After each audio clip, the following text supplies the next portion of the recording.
Chair, we are now live. I don't know what camera we've got at the moment. Oh, that's the wrong camera. Yes. Entirely. Yes. Thank you very much. Bore da pawb. Croeso I gyfarfod mis Mawrth i Pwllgor Rheoli Datblygu. Welcome to the March meeting of the Development Management Committee. Once again, this is a virtual meeting with all participants joining remotely, bar myself and officers here in the room. This is while work on our meeting room is underway. I'd like to extend a welcome to all members and also any members of the public and press joining us to observe today. Diolch a chroeso chynnes I chi gyd. I'm Madeline Havard, I'm chair of the Development Management Committee, and all 18 members of the Pembrokeshire Coast National Park Authority are members of this committee. This, of course, reflects the importance of this particular committee in making decisions for the people and the special qualities of the park.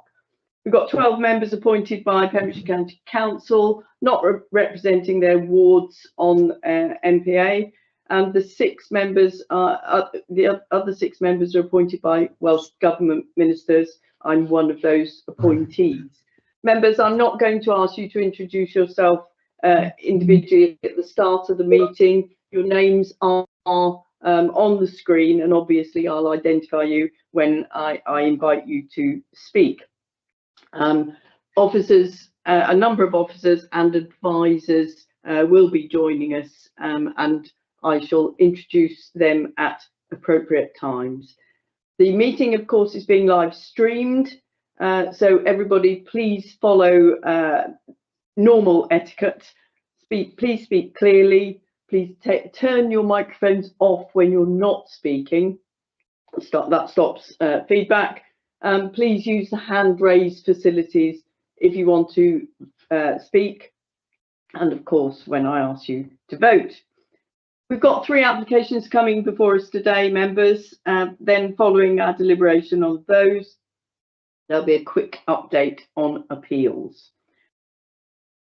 I invite everybody to take part in our discussions, so all members contribute, but please do be focused and succinct in your comments. We'll try and conduct our business as efficiently and effectively as possible. We shall have a break if appropriate, and I hope that we'll be finished before lunchtime. We then have a workshop following that, so we'll clear that hurdle when we get to it. So we'll move on to the agenda now, members. So Caroline, any apologies for absence?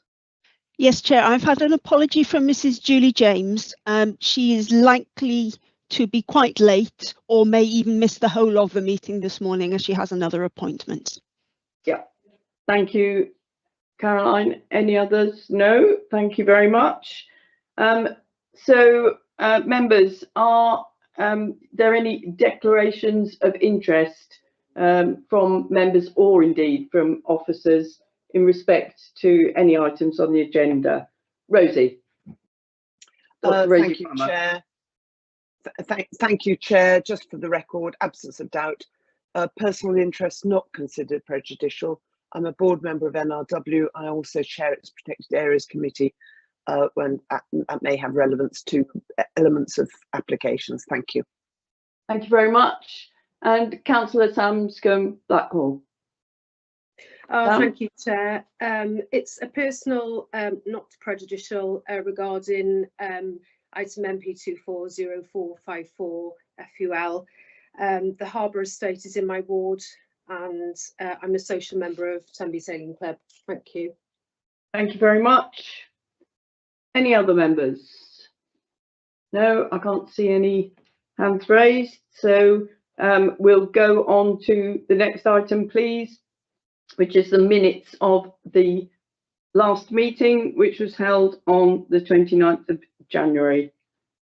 Members, any comments on these? Have I a proposer?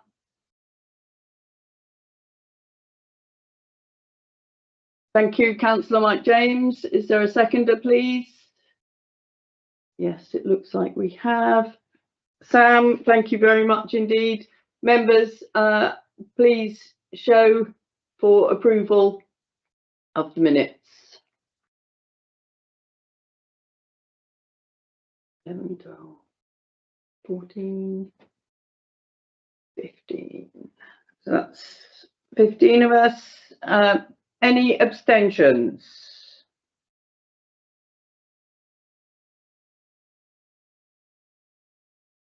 That's 3 abstentions. Thank you very much, members.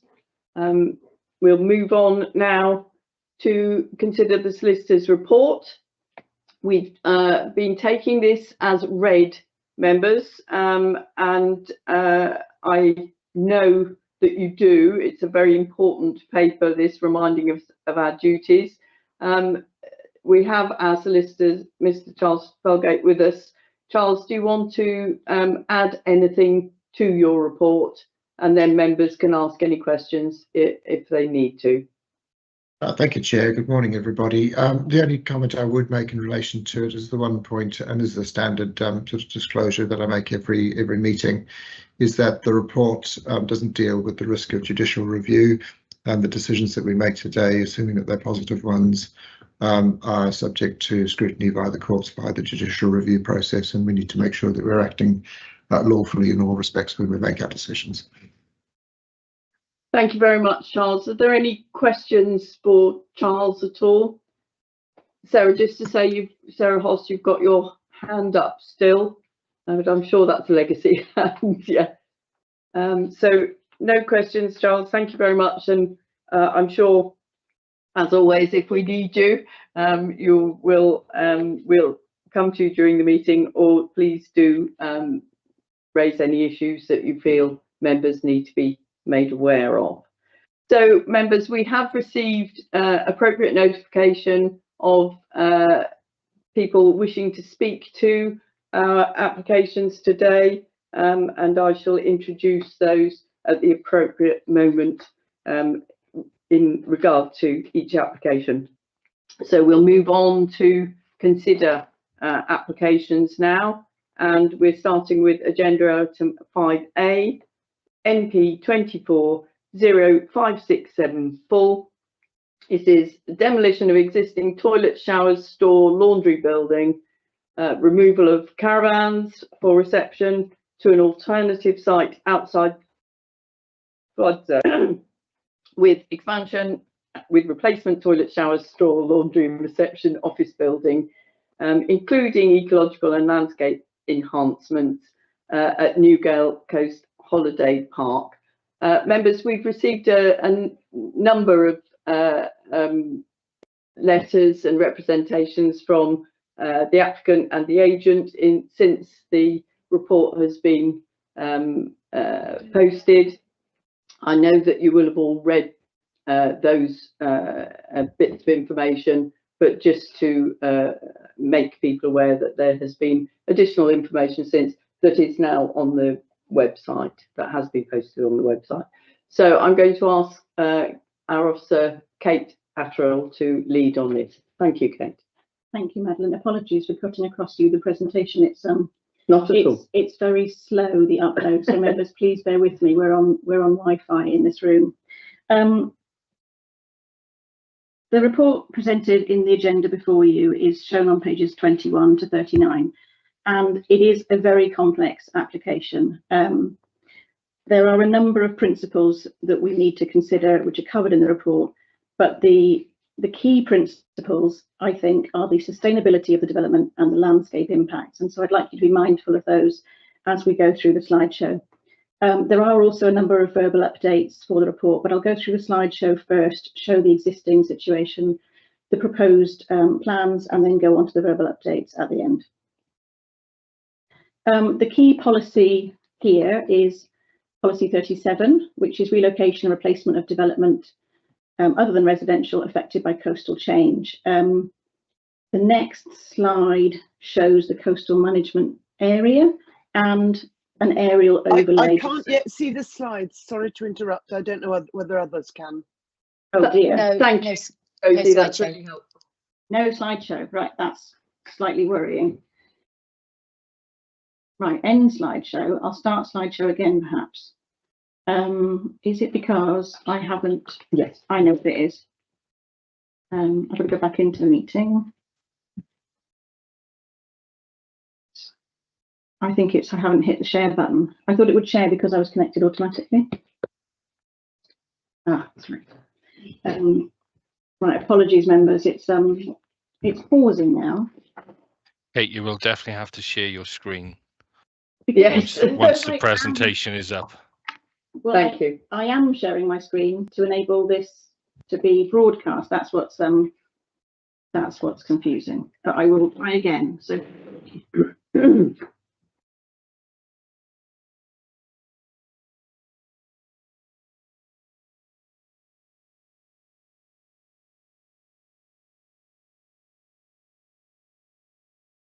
which window?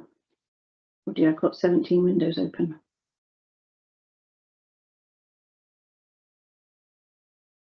If you click share your screen and then click back onto the presentation, that should do it. Because you've only got the one screen. Yeah. Is that now showing? Not yet, but there's always a couple of seconds pause. It looks promising. Yes. Yes. You just need to go full screen when you get a chance. Yes. Thank goodness. Thanks for your help, Andrew. And No I worries. suspect you'll need to move very slowly, Kate, through them. Well, Yes, I think so, because our whole screen has just gone blank. Right, I'll get back to the try and get back to the slide that I will start again.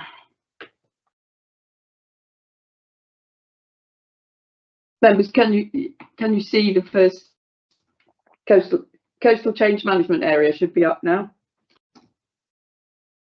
Yes, we can see that. Excellent. Brilliant. Thanks, members. Apologies for that. Okay, Right, so sorry you to can- interrupt. You're in presentation mode now, so we're seeing your next slide as well. So ideally, you need to go full screen and turn off presentation mode. Is that full screen? No. Up at the top somewhere. Well, that's end slideshow. Display settings.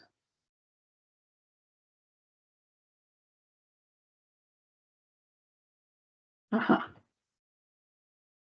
No, that hasn't helped. You may want to stop the slideshow and start again. May help. Yeah, you've got it. Is it? Yeah. Is it? Is it? That's it. That's it. That's fine. Thank you. Right. Apologies, members. You can see the coastal change management area on the left-hand side on the Ordnance Survey base map, hatched in blue, and then you can see that overlaid with the aerial photograph on the right-hand side. So I'll take you through the history of the site so that you've got the full picture. There were a few members who weren't on the planning committee when this was originally considered. So this was the first submission in 2020 for a 2-storey camping building and a replacement facilities building. This was submitted following a pre-application that was submitted in 2019, which expressed concerns over the scale of development. This was refused. And then a second scheme was submitted in 2022, which was withdrawn following concerns about the design submitted being very industrial in scale and not appropriate. A third scheme was then submitted in 2023, which was refused. And that was on the same siting as this current application before you today. So the building has been significantly reduced from the refused scheme, but we haven't had the opportunity to comment at pre-application stage as there wasn't a pre-app submitted for the current scheme. So moving on to the current scheme, you can see that the location hinges with an access track off the existing access and raises the building out of the flood zone into an area that is both outside of the coastal change zone and outside of the flood zone. The applicant's agent has sought to simplify the design. We had suggested when we met informally that there were 2 methods of approaching the site. either looking at a temporary facility, some kind of perhaps a static lodge that could be removed off-site during extreme flood events, or to look at simple agricultural buildings in terms of design and respecting landscape. So there is a palette of materials here of zinc cladding, corrugated cladding, and timber cladding with UPVC grey windows and doors. And the intention is to provide a laundry facility, toilets, showers, and a reception building. So this is the proposed floor plan. As you can see, there aren't a significant number more facilities here than are in the existing floor plan, but it does lengthen from the existing building by the provision of a reception area that you can see on the left-hand side. So these are the existing elevations of the building as it is today. It's a very utilitarian building. It's set back in the landscape at a low level, and to my eye, it doesn't seem out of character with the landscape. It's a product of its time. I would estimate probably 50s or 60s it was built, but I haven't got the planning history for that before us today. This is the existing facilities intended to be replaced and extended. And then this is the site plan of the proposed building. So it will be partially cut into the landscape as it rises from the flood zone to enable for the floor level to be above that of the worst case scenario flood level. You can also see that there is an amount of landscaping and hard standing around the building. This shows the cross section of where the building will start at the existing floor level and then cut across and be cut into the landscape at the far end to keep it on a level. I had intended to cut to street view, but I'm afraid that if I do that, I might lose the whole slideshow. So I'll just cut to the next slide. So this is the existing ancillary caravans as they are labelled in the planning application. There has been a difference of opinion between officers and the agent's planning statement as to whether the floor space of these should be included as authorised floor space. And because these caravans are not authorised through planning, we haven't counted that floor space towards that in the existing building. So this is a picture that the applicant provided in their planning statement of the campsite when it's in full use. And then I've got a few slides from the applicant's flood consequences assessment. So this shows you clearly the location of the new block, and the next slide I think shows the existing, the next one has it marked out existing. So this is the river map, which shows the flooding levels, and this is the flood map that NRW provide. So it shows you the rising climate change flood levels. The tidal flood map is very similar. You can see how the facilities building lies just outside of the tidal flood map. One point to mention here is that NRW have identified that the access road does remain in the flood zone. So were the building to be approved, there is a likelihood that an additional access would need to be created out onto the main road for emergencies. That is also referenced in the applicant's flood consequences assessment undertaken by Francis Sant. So this shows the existing toilet block, the proposed, and the surface water flooding. And then I've got this is the applicant's location plan as shown in their flood consequences assessment report. Please disregard the title at the bottom of it where it says plan of proposed ice cream parlour. I think that's just a cut and paste error on behalf of the authors of this report. We all make those mistakes, so don't pay that any attention. This is an excerpt from the New Gale Coastal Adaptation Report. I think it's just worth looking at what this says about the shoreline and how the management of the road has resulted in the shingle bank being held in an unnatural position, rerouting the road. So the Coastal Adaptation Report talks about how the shingle ridge will re-establish over the area of the road if the road is removed, but may also reduce in height, which will affect the properties and the campsite within the valley and the use of the bridge and the car parks. I think a point to make is that if the shingle bank does reduce in height, there is a potential for the building proposed here today to be much more visible within the landscape and including from the beach. But moving on, I've got 2 slides from the Atkins Realis planning statement to support the current coastal adaptation scheme.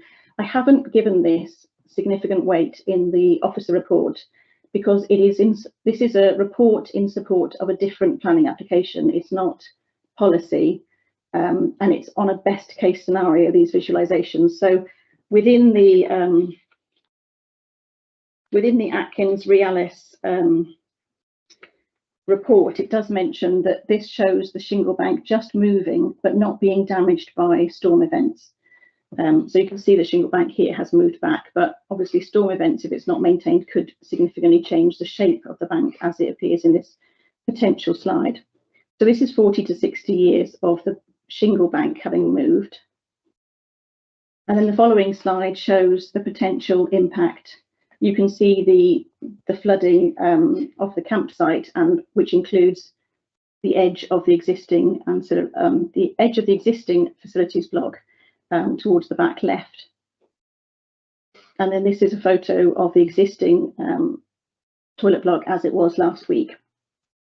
So you can see the 100-year prediction and the flood storm events that we have now are very similar. So if I refer you then to the planning statement, the shingle bank has overtopped many times. With rising sea levels, this is expected to become a more frequent event, particularly outside the main season during the winter. Other than the reprofiling of the shingle bank under managed realignment, there is no flood defence scheme, with the continued defence of the bank expected to become unsustainable in future years. So members will recall that we did recently approve the conversion of the existing toilet block at the other end of this site to a commercial use, and that was only given a temporary permission because of the uncertainty surrounding the application for the removal of the road and the movement of the shingle bank. This is just another visual of what happens during storm events at Newgale, and you can see the 2 ancillary caravans having been left here in recent years over the winter period, although historically they were taken off-site during the winter. To highlight NRW's consultation response, I think in the consultation summary we said that this was a matter of concern with further information being requested. I would like to highlight that the further information has not been provided, and therefore this would count as an NRW objection on lack of assessment of landscape impact of this new building. I think there maybe has been an element of confusion where the applicant's agent believes that our tree and landscape officer, his comments override those of NRW or the officer, but the landscape and tree officer only relates to comments on the planting rather than the landscape impacts.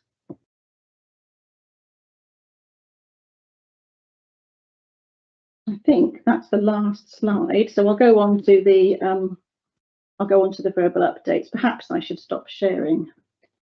Be sensible, I think, Kate. Yeah. Yes. In case it doesn't work ever again. Back to slide 29 for some reason. So I'll click stop sharing. It's just very slow. But I'll move on to the verbal updates. The authority has received a number of emails from the applicant and his agent, both in relation to the original report intended for the last Development Management Committee and in relation to the current report before members. I'll address those main points now, and members may also use the opportunity to ask the applicant, who is also listed to speak today to committee, to answer any questions that they think are relevant. In an email sent during the initial DM committee report on the 21st of January, the applicant suggested the landscape officer's comments. Oh, I've done that bit already, sorry.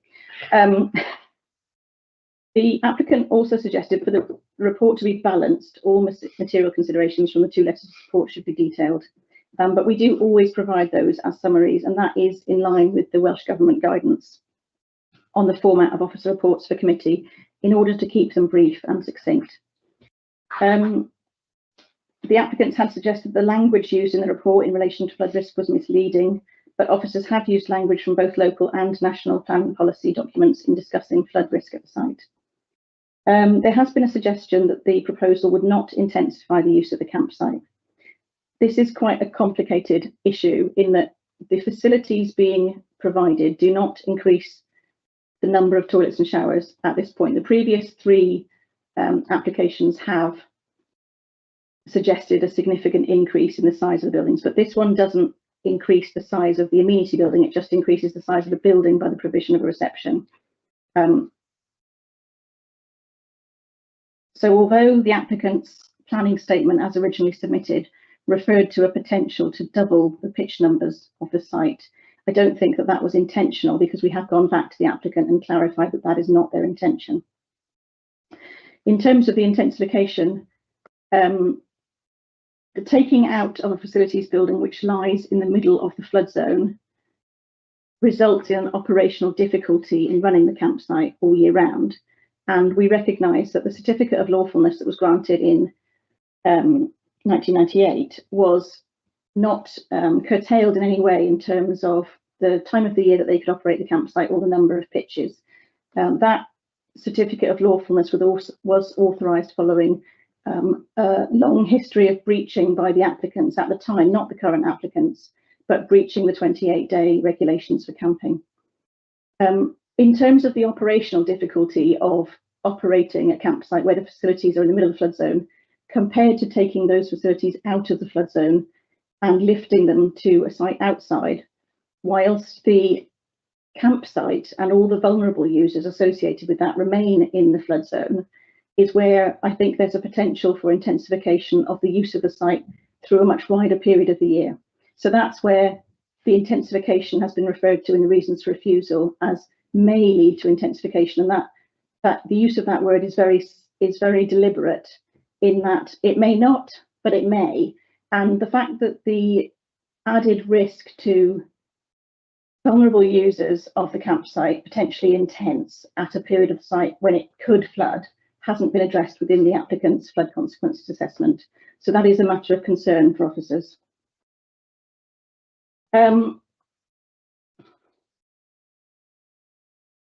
There have been a number of points raised by the applicant.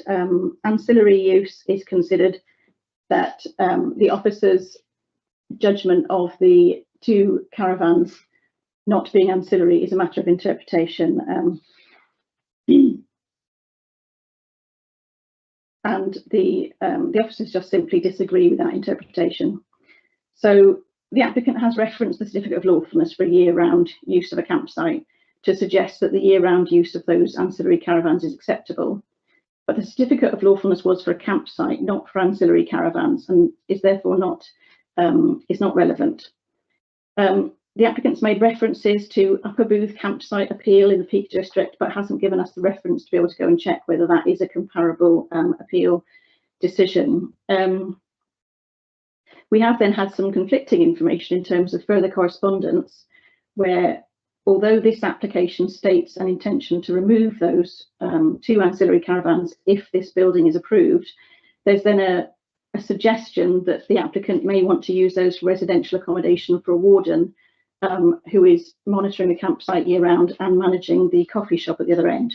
But that would require full planning permission in its own right. So that's not a matter before the authority today. The authority's position is that whilst the ancillary use of the caravans for shop and reception can take place whilst the site is in operation, when the site is not in operation, the placement of those touring caravans on the site is a storage use which is not authorised. This position is clarified in the report before you today. The authority also considered that there is a very different character between a touring caravan and a building of the nature of that proposed, that a building offers a permanent structure as opposed to a temporary structure, which should only be used in ancillary capacity when the site is in use. There is therefore a significant difference of opinion between the authority and the applicant on this matter, and the weight to be attached to those 2 caravans. The next section is the applicant has raised with us the fact that Visit Wales require a reception to be provided in order to be able to achieve the star rating that they wish to achieve on that campsite. But but we have not given that significant weight, as the campsite does not have to be a part of the Visit Wales accreditation scheme in order to operate. We do recognise that the Visit Wales recognition would help to bring economic benefits, and that there are a level of economic benefits to the provision of a building year-round, but that those don't outweigh the sustainability issues and the visual impact on the landscape issues that have been put before you in the report. There is no concern, though, regarding potential impacts on services in nearby centres. The flood risk assessment, the applicant has suggested that more weight should be given to the Atkins reality report, but I've already covered that through the slides. And I think that is all of the verbal updates.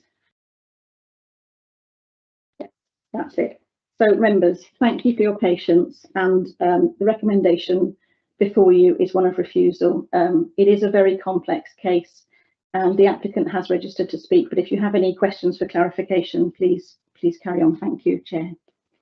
Thank you very much, Kate. And as Kate has said, members, Mr. Harris is with us and going to speak, but have you got any questions for Kate, just for clarification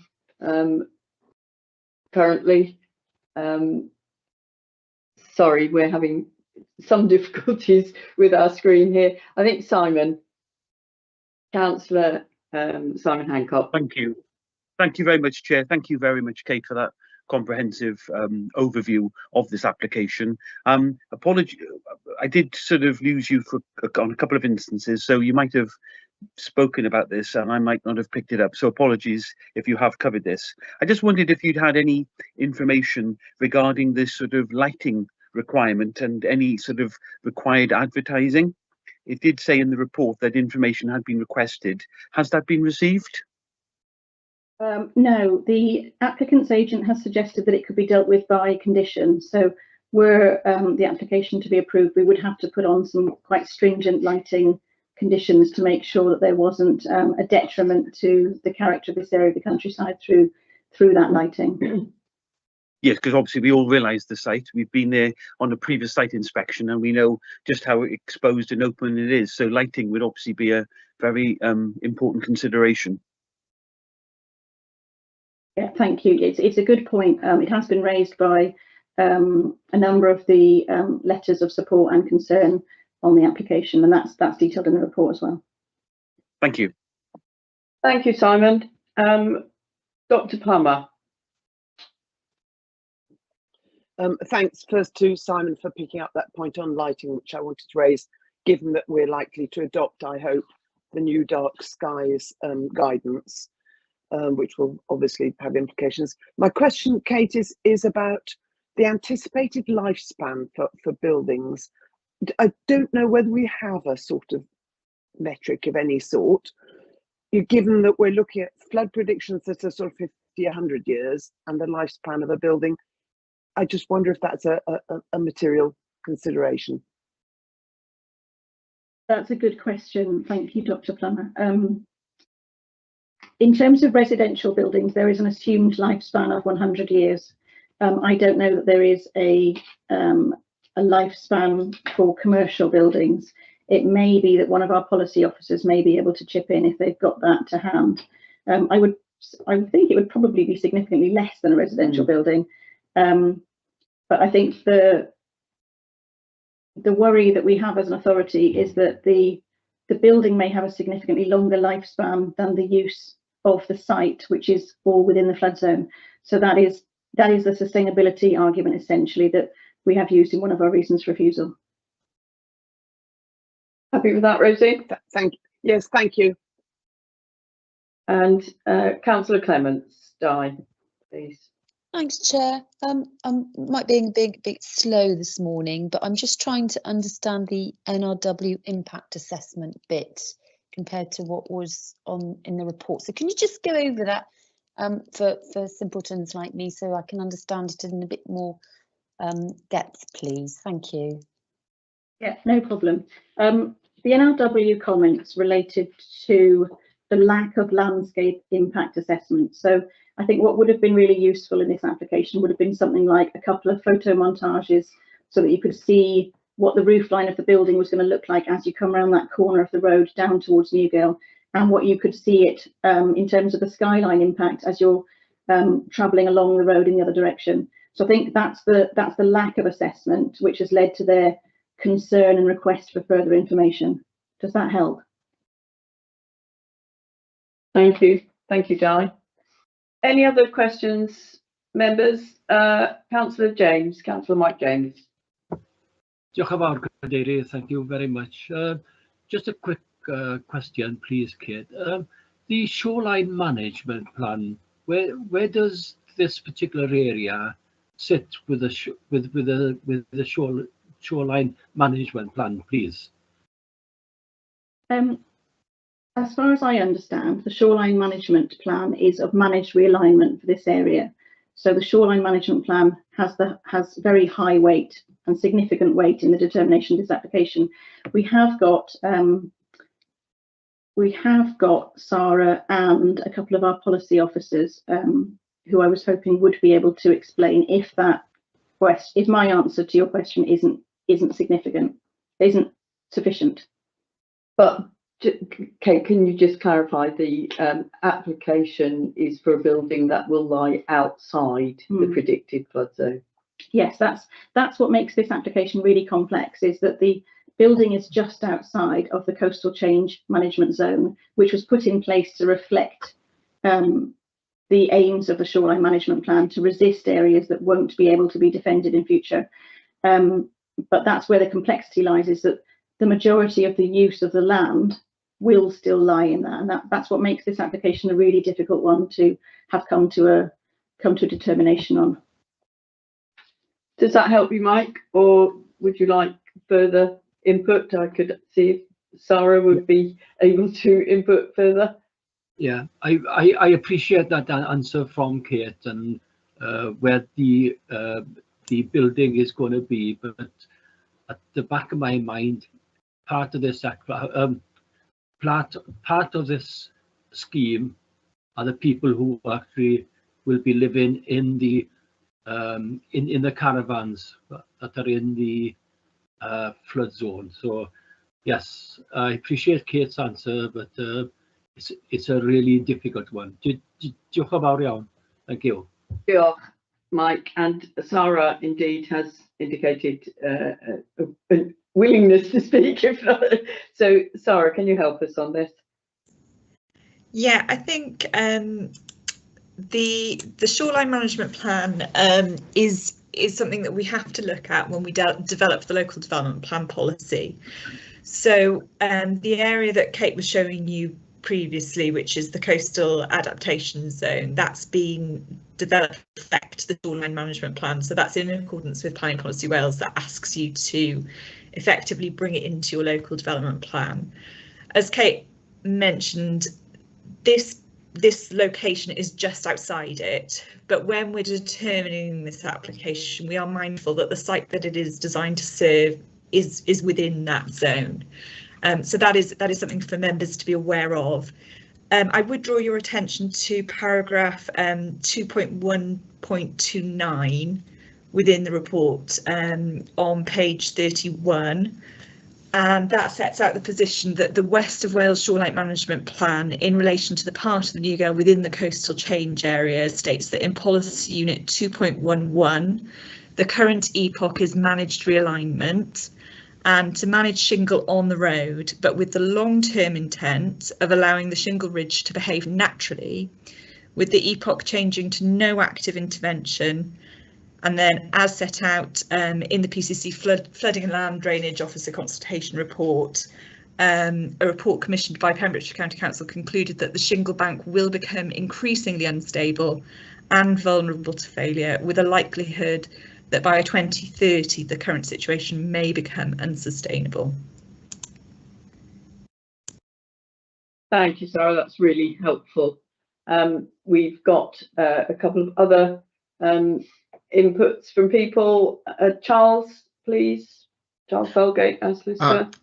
Thank you very much, Chair. Just to ask a question by way of clarification, just coming off the back of something that Councillor James said. He referred to those occupying caravans as being impacted by the flood zone. Just wanted to check with Kate. There's sort of two different permissions here. One is a certificate of lawfulness in respect of camping and the very old-fashioned term dormobiles. And the other one is, I think, a planning permission for caravans, which is set further back. I wanted to check whether those caravans were in the flood zone or whether it's just the camping and the dormobiles that are within the flood zone. Thanks, Charles. I think it's a good question. All of those are in the flood zone.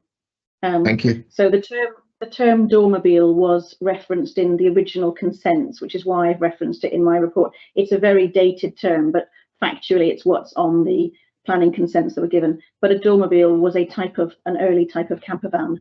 So in terms of planning law, there would be no distinguishment really between that and a caravan. I think it would be very difficult to argue that a motorhome and a caravan were different things. Okay, so it's caravans and tents really that we're talking about. Yes, yeah. Okay, that's great. Thank you very much. And then does that also apply to that line of caravans behind the site, which has the separate permission? Are they also in the flood zone? Yes, I think one of the slides that I showed all of those flooded, but that's the area where the hard standings and the electrical hookups have been put in to reflect that historic permission for touring caravans. Okay, that's very helpful. Thank you. And Councillor Evans, Tim Evans. Lovely, thank you, Chair. Can I just ask Kate, who actually manages the shingle bank at the moment? Is that done by the landowner on that property, or is that done by PCC or other bodies? Can anybody fill me in on that? As far as I understand, the management of that and the putting of it back after every extreme storm event is done by Pembrokeshire County Council as the highway authority, and they have commented that that is becoming unsustainable and they're unlikely to carry on doing that after 2030. Helpful, Tim? Okay, any other items from members? No, so I'm pleased to invite Mr. Mike Harris, the applicant, to come and address us. Mike, I hope you're with us. I am. I've just turned my mic Yes. on. I hope everybody can hear me. We can indeed, Mike. So you have 5 minutes to present, and you're very welcome. Thank you very much. Good morning, Chair, members, officers, ladies and gentlemen. My name is Mike Harris. My wife Claire and I have proudly owned Newgale Campsite since 2018. Over the past 6 years, we've invested our savings, energy and passion into enhancing this nationally recognised tourism destination, a vital contributor to the Pembrokeshire economy. I must first state that I have submitted a formal complaint to the monitoring officer. Both my agent and I have serious concerns about the impartiality of the committee report. I feel the process has been unfair.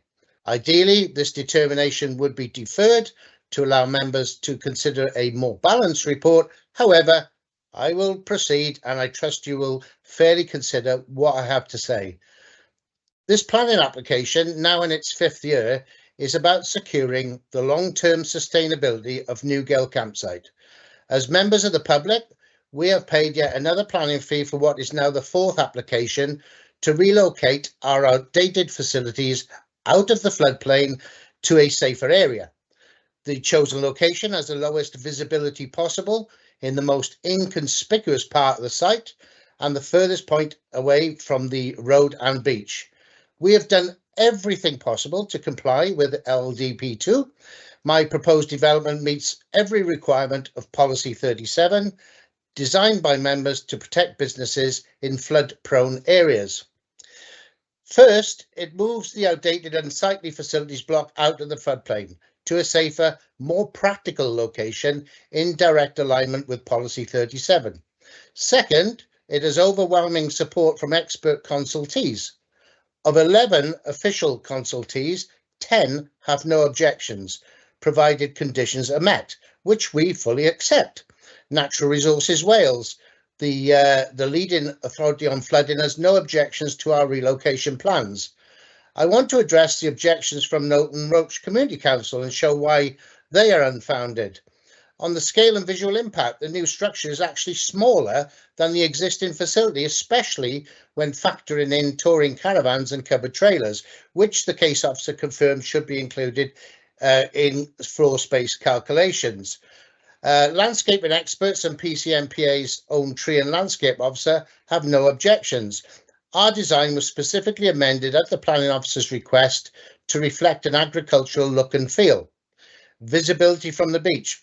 While visible from certain angles, it will not be seen from the sea. The long-term viability due to coastal erosion. Pembrokeshire Council's or County Council's MCAS project confirms the site remains viable for another 40 to 100 years, even in worst case scenarios. The increased commercialisation and events. We are not expanding pitch numbers or turning Newgale into a festival venue. Our small-scale events have been well received with no complaints from last year's events.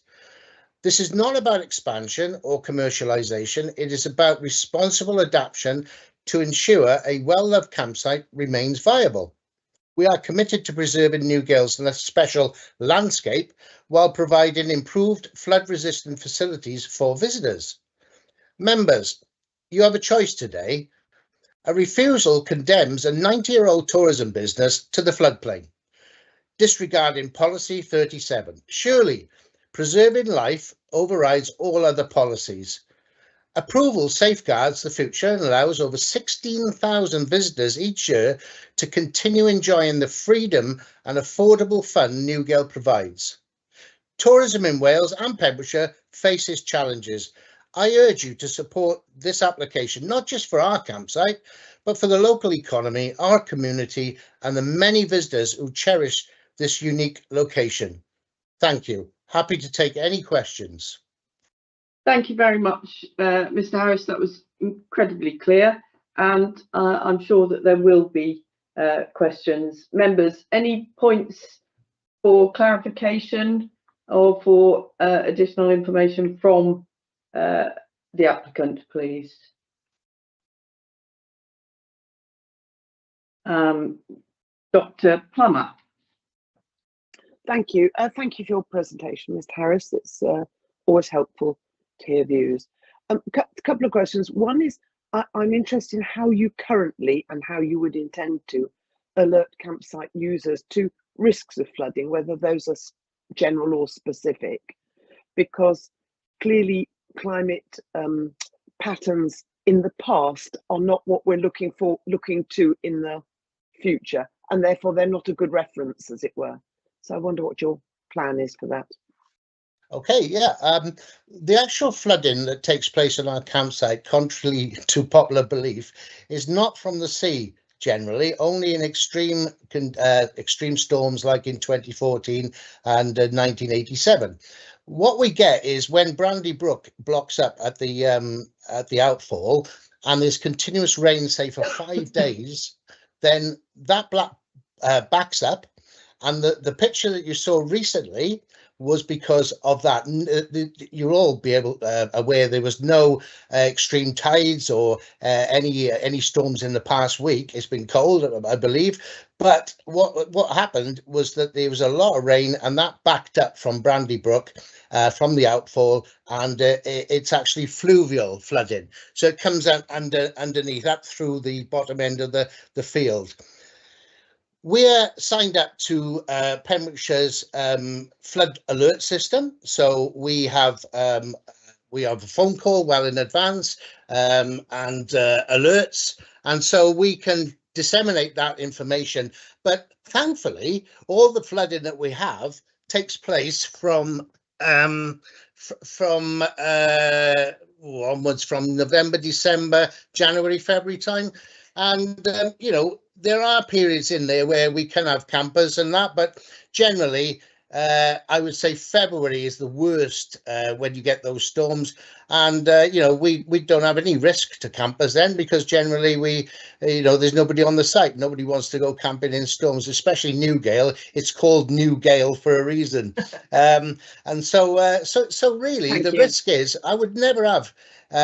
Sometimes we have flooding on the bottom field during the summer because of the rain, but we're able to move them well in time to the upper levels outside of the floodplain.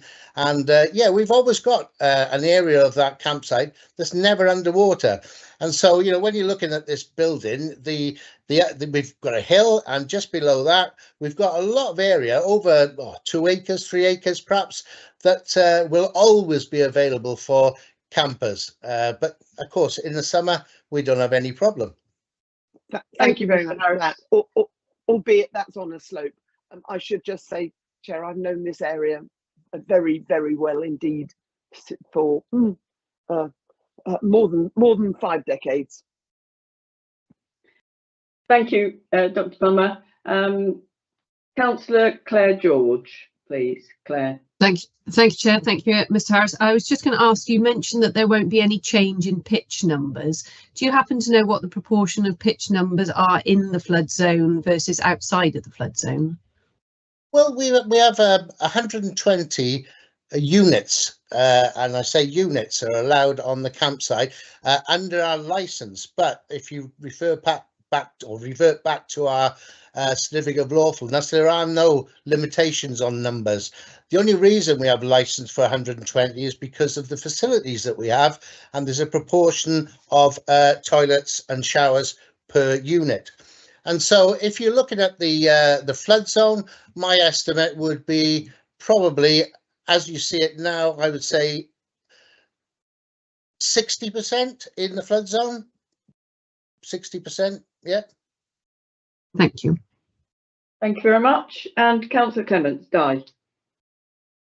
Thanks, Chair. Mine was similar to Rosie's, but so I'm glad that's been addressed. But if there are no campers there, I'm just thinking about the potential of the new road to the new access to the proposed new building.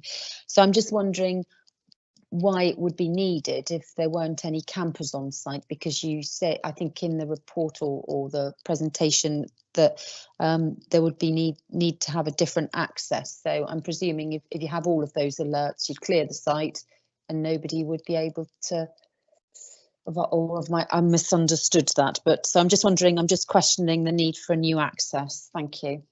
I think that was a suggestion in the flood consequence assessment, but is not part of this application, Di. So it's not something we have to consider here. It was a point that was noted in the FCA, but perhaps Kate can exactly just confirm. Right. Yeah. The FCA said it acknowledged that because the access was in the flood zone, that if the building was to be used year round, a new access, emergency access, would likely to be required to facilitate that building. But that's not part of this application, and highways haven't been consulted on that potential future issue. So I don't think that's material to this application, Di. Thank you. Thank you very much. I can't see that there's any other members asking for clarification or with any questions for Mr. Harris. So thank you very much, Mike. Much appreciated your attendance and your input. And we'll move on to debate, members, please. Anybody want to start me off?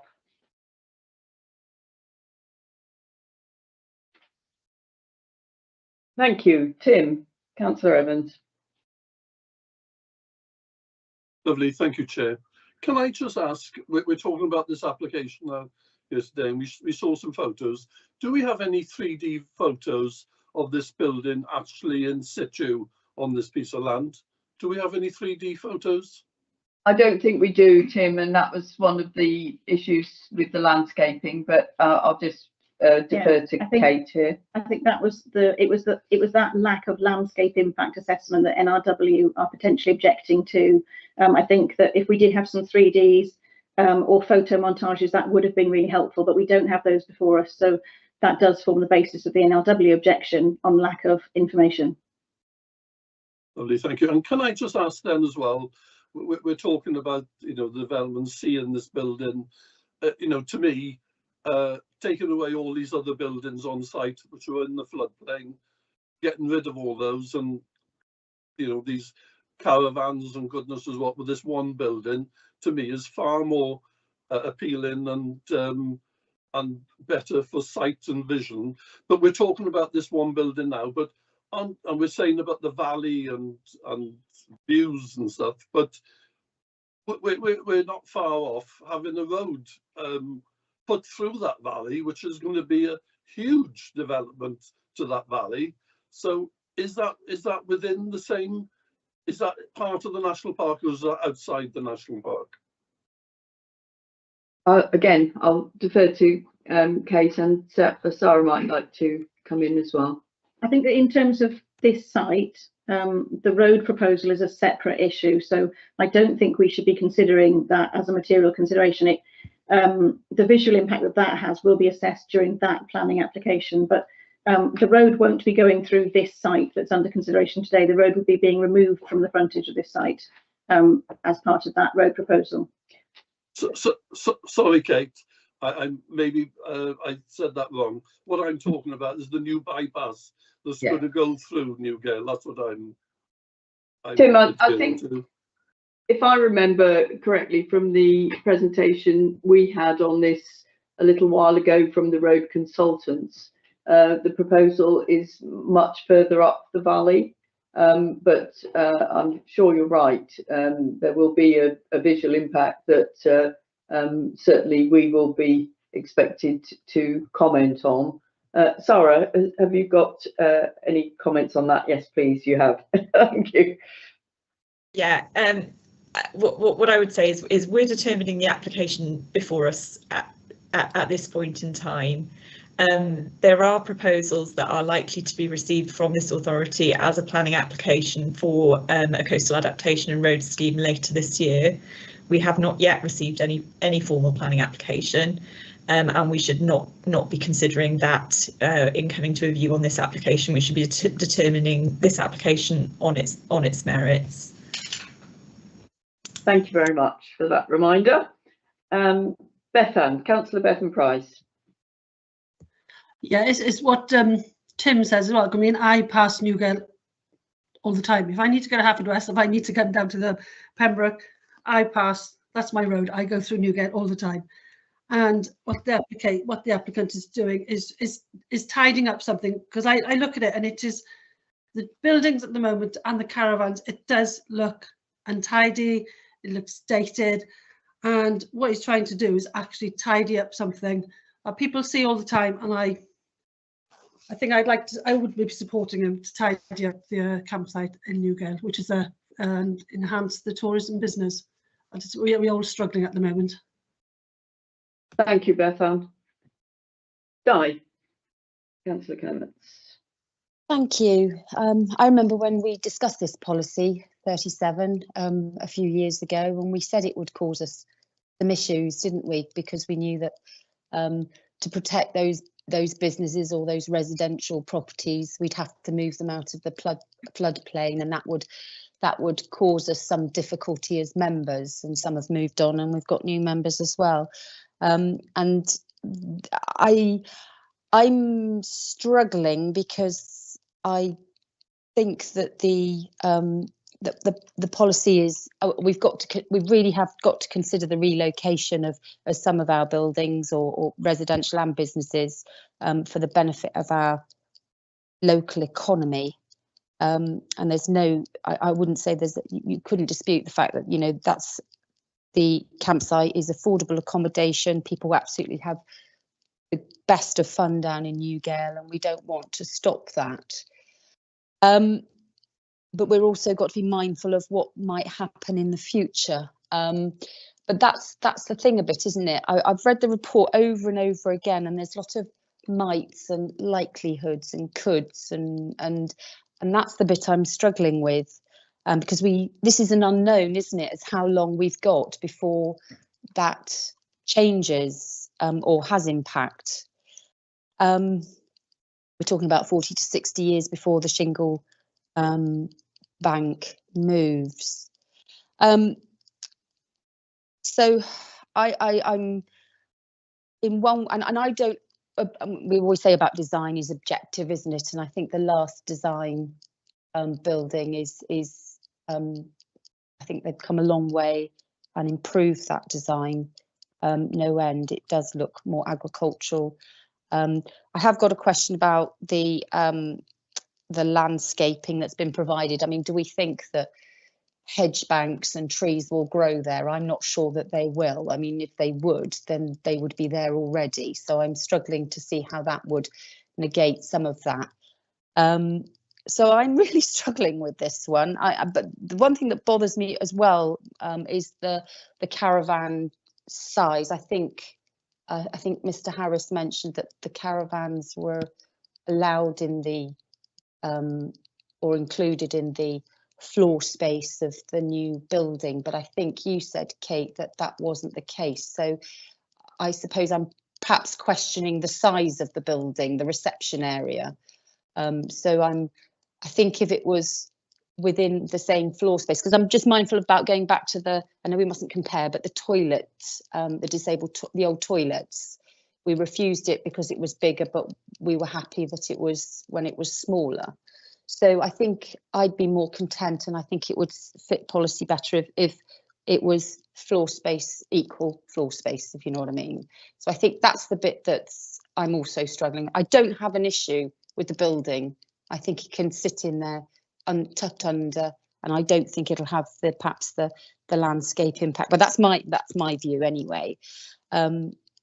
And we do have to consider the economic benefit to our areas of campsites or all tourist accommodations, and the fact that you don't have to spend a lot of money to access and enjoy the national parks. So I'm struggling with this one. So I'm going to listen to what anybody else has to say. And I wonder if there might be a different route, or perhaps a couple of different options that might be agreeable. I don't know, but I know we have to agree or approve or otherwise with what's in front of us. So that's the bit I'm struggling with. Anyway, I'll leave it there. Thank you, Chair. Thank you, Di. Yeah, I think clearly you picked out the policy 37 issue. Officers are also concerned very much by the visual impacts. Perhaps I'll just come to Kate to pick up your final point about potential other options. I think it's important to state that we're not saying there is no option on this site. I think there are other options that haven't been explored, and I would absolutely encourage the applicant and their agent to go down the pre-application route to look at alternative schemes if committee were not supporting this today. We have an established non-statutory pre-application service where we will meet applicants to discuss schemes, and we've been doing that non-statutory service for well over a year now. So that is, I think that there are options, but I don't want to now say what those options are because I don't want to try and prejudice committee. Thank you, Kate.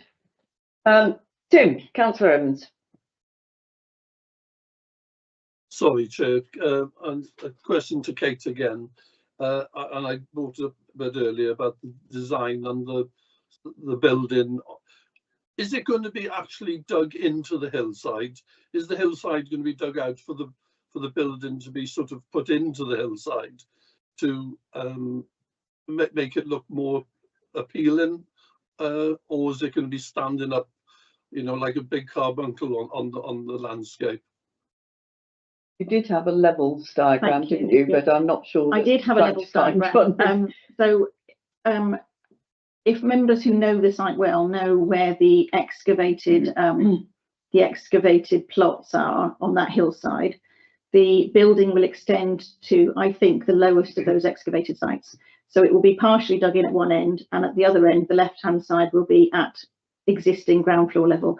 So were members supporting it, there are concerns about how that would appear visually that we would need further details on, in terms of things like retaining walls and where the landscaping will work. So that detail hasn't been considered because of the current recommendation. Does that help, Councillor Evans? Yeah, well, yeah, lovely, thank you.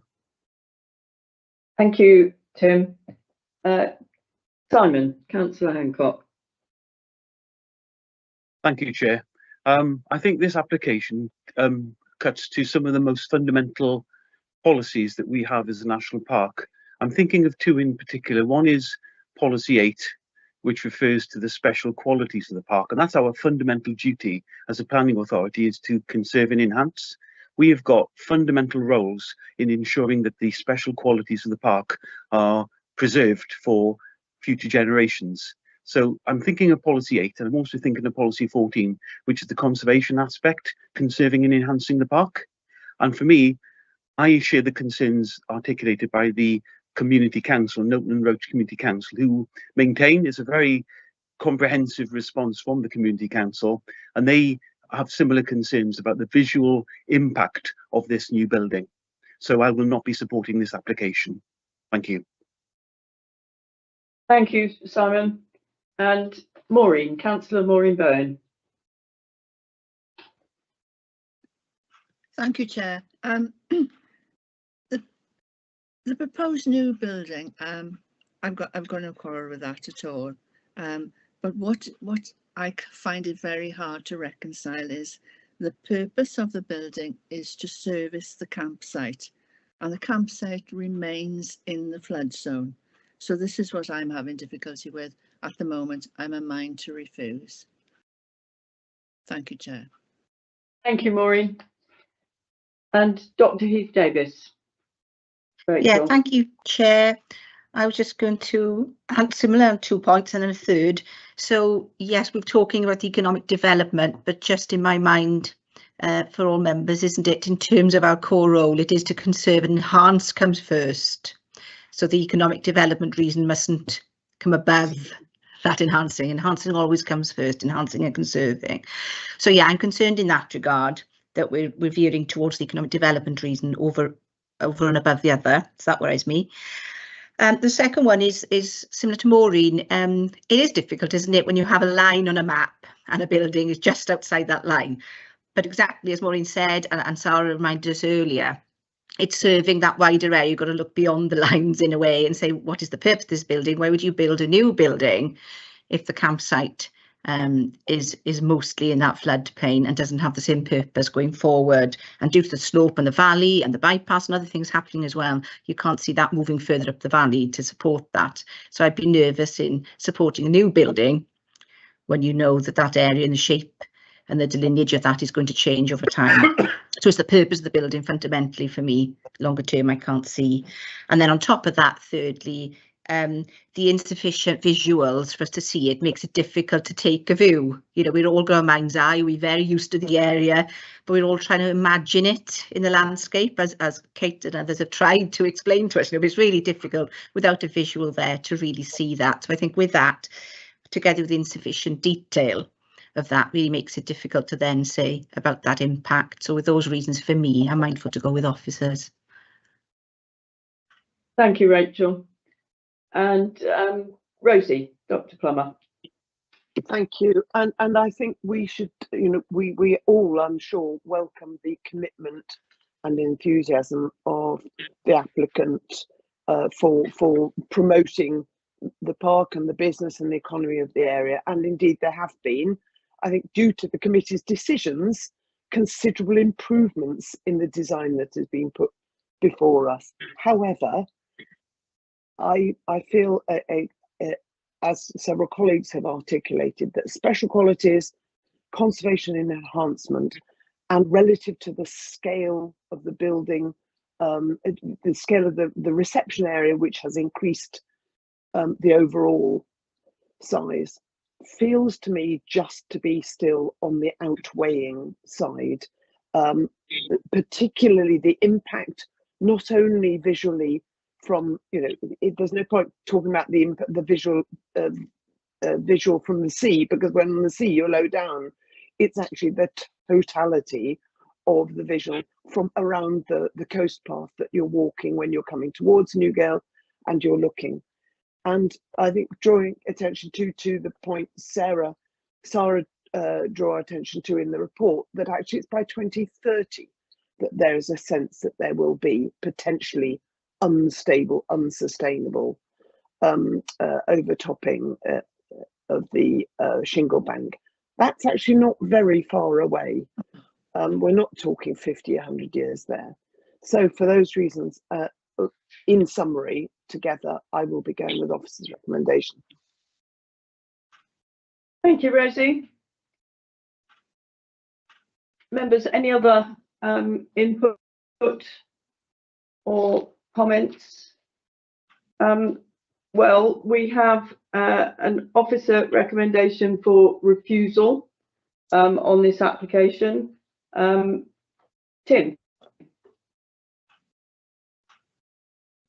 Yeah, thank you, Chair.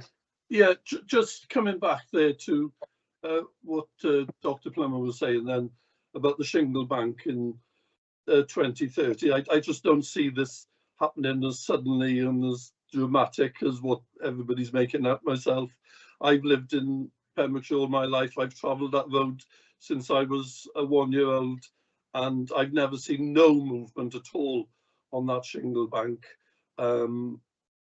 Only on an occasional storm, and it's put back. And yeah, I just don't get the thing that we're, if we're talking about 100 years time, yes, this could happen in 100 years, but this whole development isn't, to me, is enhancing the whole the beauty of the area by having, and for people coming there and having holidays. I know loads of people that book, their local people that use that facility, and we're talking here today then about flooding and the campsite, and I was going to ask Mr. Harris this question: how many times has it flooded while people have been on that land? Well, I don't think it ever has. And when we're talking about flooding and caravans and stuff, we're talking about flooding and caravans in wintertime, not in summertime when this site is being used. So I'm sorry, I just feel that I don't want to go, I don't like going against officers, but I will be going against officers today on this application. I'm sorry. No, that's fine, Tim. That's why things come to committee. I will just clarify that I think the 2030 date has come from the County Council, and I suspect that this is the timing for which they will stop doing what you pointed out, which is putting back the shingle onto the ridge. So I think after that 2030 date, Pembrokeshire County Council are anticipating not being able to continue to support that costly process. So the ridge will start to move naturally then. Currently it is put back, as you say, and therefore is unnaturally retained in its position. But fully appreciate the comments that you have made on the usage and the winter flooding rather than summer, which was a point that was made by Mr. Harris very clearly. Chair, can I just add? May I just add to that point you made? Thank you for making that point. And it is only by that management, for example, opening out the outflow for Brandy Brook, that allows the fluvial passage through the bank as well. So there is actually very active intervention in keeping that shingle bank in a condition which minimises the damage, either fluvial or marine at the moment. And when that ceases, or as that ceases, will be the problem. Thank you, Rosie. Bethan, Councillor Price. Yeah, again, I think Tim has got in there before me, but of all the members here today, I'm probably one of the members that travel that road most. Sure. And as Mr. Harris said, the floods, they happen in the winter. The campsite is closed in the winter. And what he is doing, as I said before, he is just tidying up what I see as a a rundown building, and he is just making the holiday experience a bit more nicer for we rely on tourism here in Pembrokeshire, and I will be going against officer's recommendation today. Thank you, Bethan. And Angie, Councillor Tinley, please. Sorry, just unmuting. I've not come across this before with national parks, but I do know the campsite quite well, living here a long time. It's actually quite a famous campsite, and all the driving past that I've done in winter and summer, I can't believe this hasn't been done already. I couldn't believe that there was things in the middle of water when we've had bad floods, etc. All the plans that we had in the presentation, I actually liked all the plans, and I just wonder how many times does this gentleman have to come back with a different plan, completely different plan, and it's still not right. And I think that, you know, there was a lot of ifs and buts in the presentation, and there was things mentioned from old that were pre Mr. Harris, which I don't think was fair to bring up in the presentation, because that wasn't him. I think that he wants to improve, and I think that he will have done his own risk assessments on the floods and how long his building will last or not last, or be prepared to pull down if the waters do come in and stay. I just can't actually see any negative. I don't think it'll hurt the landscape. And I'm really struggling to see anything apart from benefits. And, you know, I just want to put that out there. Thank you. Yeah, thank you very much, Andy. Obviously, we do refer back to history of the site, just to give context, but I think our officer was very clear whether this was relating to current application, previous ones, or indeed previous site owners. So, members, we've had a number of people saying that they're not happy to support officer recommendations, but we've also had a number of people saying that they are. I'm looking for a proposer and seconder, please, for the officer's recommendations, so we can go to the vote and test this. Councillor Hancock. Simon. Thank you, Chair. I move the recommendation of refusal, which appears on page 21 of our agenda pack. Thank you very much indeed. And do I have a seconder? Rachel Heath Davis. Dr. Davis, you've put your hand up. Yeah, happy to second that. Thank you very much indeed. So I have a proposer and a seconder for officer recommendation to be followed, which is for refusal of NP 240567 full demolition of the existing block and erection of a new toilets, showers, store, laundry and reception building out of the floodplain with associated enhancements. Members, I'm going to go to the vote on this. So all those in favour of the officer recommendation for refusal, please show now. Excuse me, Chair, can we have a recorded vote on this, please? It's not a usual thing to do, Tim. It would only be if it needed to come back after a cooling off period.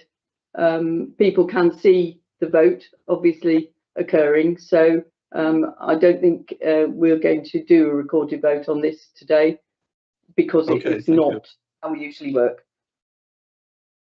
So we have 1, 2, 3, 4, 5, 6, 7, 8, 9, 10, 4. Can I see those against, please?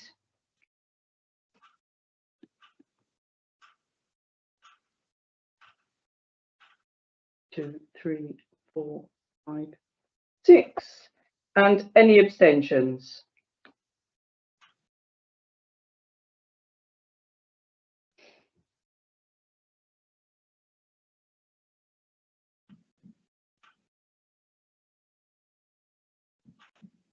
I think one abstention. Is that one abstention? Thank you very much. So the officer recommendation for refusal is carried. Thank you, members. I will remind applicant and agent that the officers have said that there is potential way forward here, so we may well see this coming back again. Members, we're at 11:20 now. Do you want a 10-minute break till past, and we'll come back for the next part of the session? So I'll close the meeting temporarily till 11:30 and see you back then. Thank you very much indeed.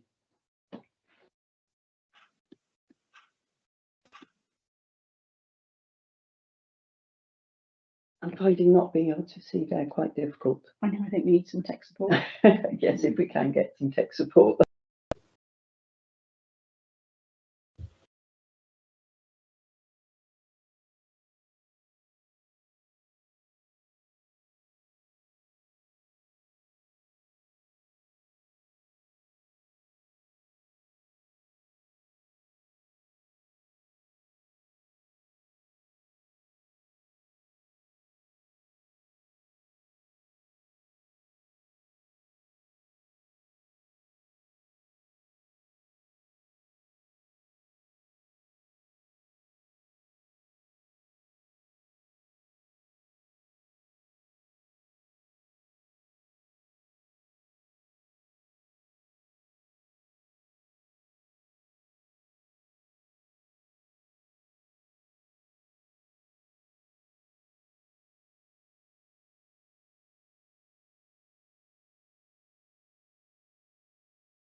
Shwmai Rosie, how are you today? Ardderchog fel arfer, diolch Mike. Fel arfer. Da iawn, da iawn. Yeah. Cerdded ymlaen, cerdded ymlaen. Yeah, yeah. I ni yma o hyd. Yn wir. The mic and the camera on. Yes. There we are. Croes and all, can everybody hear us? Just a thumbs up from somebody. Good ground. Diolch fawr, Mike. Diolch. Thank you, members. Hope you're slightly refreshed. That was a really very helpful debate on the last application. I'm sure we'll continue the high quality of input for our next one as well. We'll move on to item on the agenda 5B, MP 240454 full. This is change of use from lifeboat storage unit to takeaway food outlet, class A1 at the former inshore lifeboat store, Tenby Harbour. And our officer, Bethan Gledhill, is going to lead us through this. Bethan, just setting up the presentation there. I'll hand over to you. Thank you very much. Yeah, diolch, Cadeirydd. Thank you, Chair. Bore da pawb. Good morning, everybody. The application before you now is for the change of use of a former inshore lifeboat store to a cold food takeaway, which is a Class A1 use. The report is set out on pages 41 to 53 of your papers, and it's being presented to committee today as the Town Council have objected to the application, and the application is deemed to be a departure from the current local plan. The site is located within Tenby Harbour and conservation areas as defined by the local development plan. The building was originally granted permission in August of 1974. I do have a couple of verbal updates for you. Since the time of writing, I have received 2 additional representations. The main concerns really echo the previous representations, which are included within your report. So other concerns that have been raised are that there is no public seating available, and this may result in the use of private property being used as seating areas. The lack of public rubbish bins in the area, the lack of toilet facilities within the harbour, and the lack of sewerage and drainage, specifically that there is no independent drainage to the unit in question. There's a concern raised in relation to noise disturbance, and that the proposal would upset the balance of operations in this part of the harbour. I do have an additional condition proposed to those that are on your papers, and it is, prior to the commencement of operation hereby approved, full details of water delivery, storage, management and collection shall be submitted to and approved in writing by the local planning authority. The details shall include the type and size of vehicle to be used, timings of water delivery and collection in relation to the pedestrianisation restrictions within the area, and details of the registered waste carrier to be used. So those are my verbal updates. The main issues that arise from this application are the policy and principle of the development, and the siting, design and impact upon the character of both Tenby Harbours, the wider conservation area, and of course there are some listed buildings nearby as well. So if I share with you the location of the site, as you can see, it's located next to the, well, near to the sluice there, and then I'd like also to share with you the defined harbour area. Now, it's outlined in blue here, which is, it is quite difficult to see, but unfortunately that is the colour from our GIS mapping layer. So that was the best I could do really. So you can just about see from that, I think, that the building is within the defined harbour area, which is shown by the sort of dashed blue line here. I've also got some site photos to share with you, and they're taken from various angles.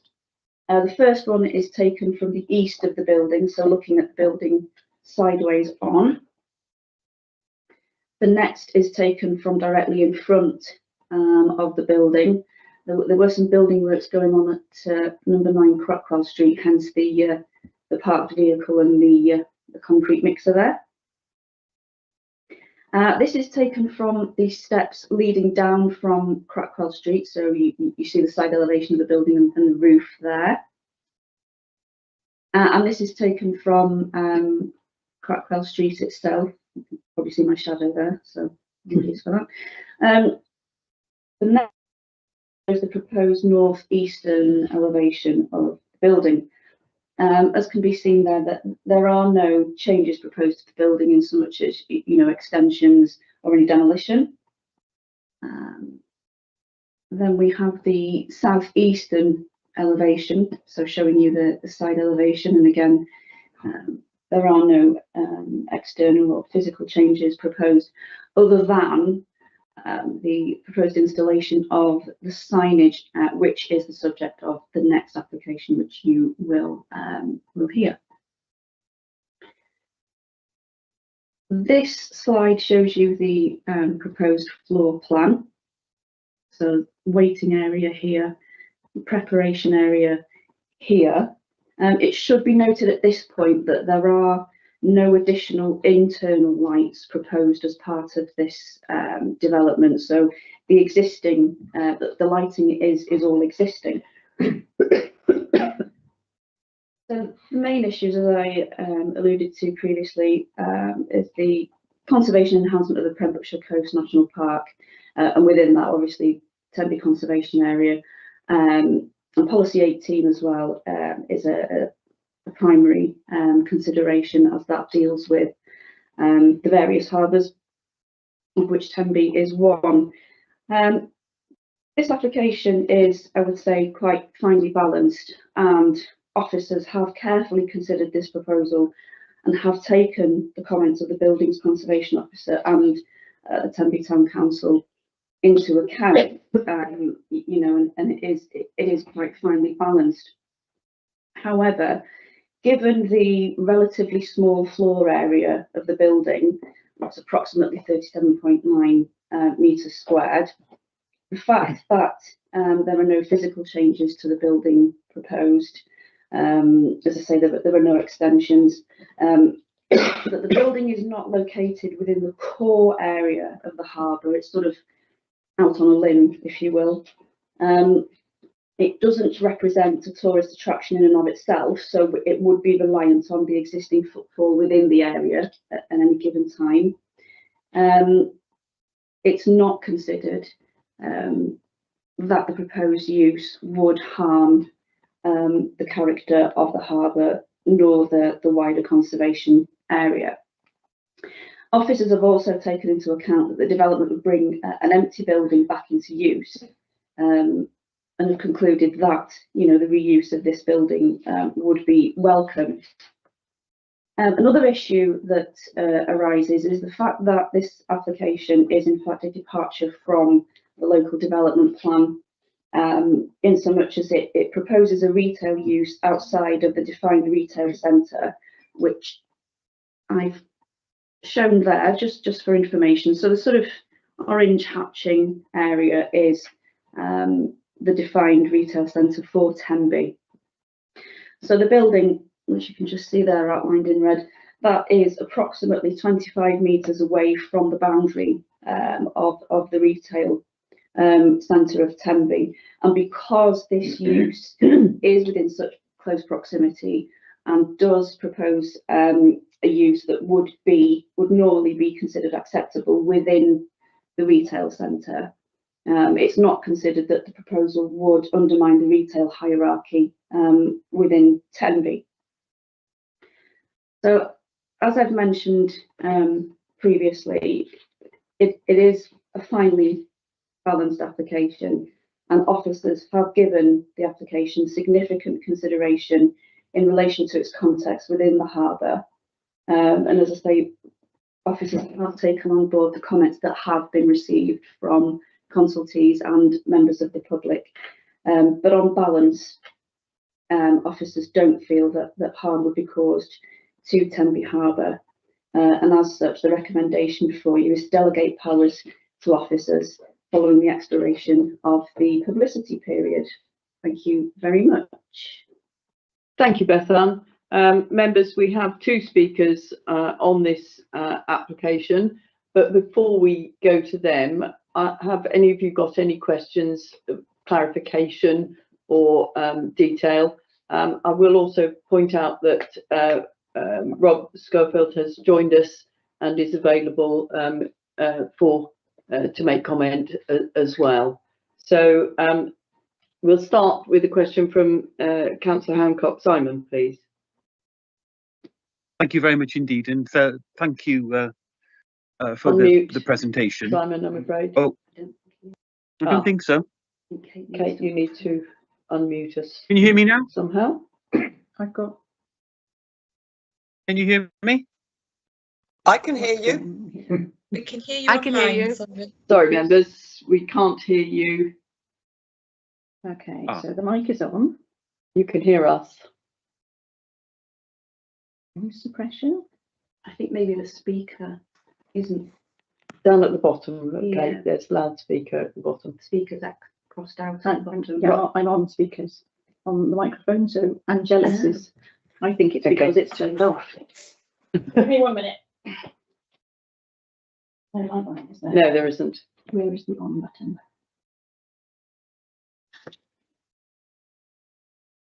Although the camera is working, Kate. It's odd, isn't it? Still need to go. The camera is clearly working. Maybe Bethan. No, we're trying to unmute them, aren't we? Yeah. That doesn't make sense because if we use our speakers on our laptops. We can hear you, Chair. Yeah. Please, if you can, Andrew.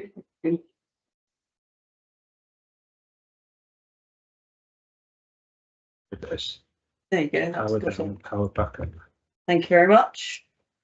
Right. Right, you might not be able to see us now, but I think you can probably hear us. Yes? Yes. And can we hear you? Echoing now. Simon, could you try again? Yeah, can you hear me, Chair? We can indeed. Thank you very much, Diogo. Okay. Perhaps it might not be the appropriate time. Perhaps it should be during the debate. But I'm obviously members give considerable weight to the opinions and views expressed by the conservation officer, who has expressed concern about this. I'm just wondering if it's possible to have Mr. Schofield to sort of amplify those concerns. Yes, is it better now or during the debate element of this application? I think probably for clarity, it would be helpful to have Rob's input now. So, Rob, if you could, okay, thank you very much. Hope you can hear me.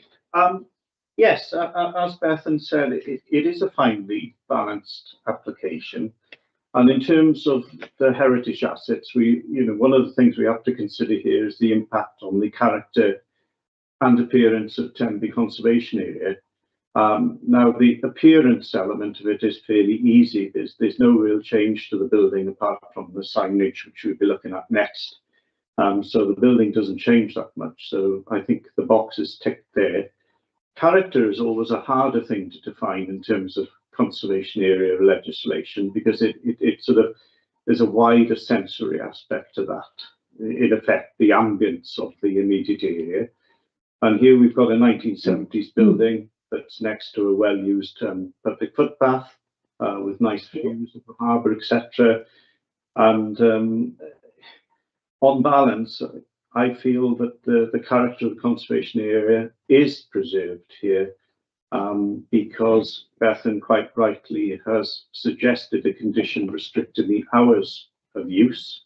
So therefore the building will be in use during daytime hours, if you like. And otherwise than that, the ambience of what is already a sort of very public area is preserved. But we do need to be very, very careful not to impinge upon the working character of Tenby Harbour. As Bethan said, this building does stand slightly outside of the core area of the buildings. And my feeling is that on balance, that this proposal does preserve the character and the appearance of the conservation area. Thank you, Rob. So you expressed concern in your written comments, Yes, and yeah. following discussion and And new policy conditions response, and yeah. policy response, Yeah. you're content? Yes, I am. Thank you very much. That's really helpful. Thank you, Simon. That was a very useful question. Dr. Plummer, Rosie. Just a quick question of clarification, because clearly it would, in principle, relate to building regs rather than planning. But is there any drainage facility there at all? Because clearly the implication from the layout is that this would be a food preparation rather than just a straight retail, which would involve hand washing and sinks. And I realise that would be constrained by building regs, but it just pickles my brain slightly if there's no plumbing or drainage there. Betha? Yeah, there are no, the building itself doesn't have independent access to drainage. And so the applicant's suggestion is that fresh water is brought in to the building on a daily basis and, used for facilities like you say, hand washing, and then taken away at the end of each working day by a waste management company. And it's my understanding that that's your additional condition that you presented at the start. That's right. Would manage that. Yeah. That's why I've added a condition, just so that we can be satisfied that those arrangements are suitable. All right, Rosie. Thank you for the clarification. Yeah. Chris Williams, Councillor Williams. Thank you, Chair. Just for clarification, we saw a picture in the report with a vehicle outside the unit, and obviously that I think it was mentioned that they were working above. So, what is the curtilage there? Because what happens if another vehicle wants to park in that area? How will that affect that unit then for in the commercial sense? Again, the condition covers any vehicle used to bring in or take away the waste water. What about other vehicles coming in and using the area? I think was Chris's question. Is that right, Chris? Yeah. Yeah. My question is what's to stop someone? Because I took a walk from Saundersfoot to Tenby on Sunday with a low tide, and I purposely walked up the Mayor's Slip there, and I could see numerous vehicles to the right hand side, and obviously there is a sort of a narrowing where vehicles will pass. My question is that what's to stop anyone turning up there out of hours, parking, blocking an entrance or blocking the shop? Where is it? Is the planning application, is it just the building, or have they got an area in front to spare space as well? I'm not too sure.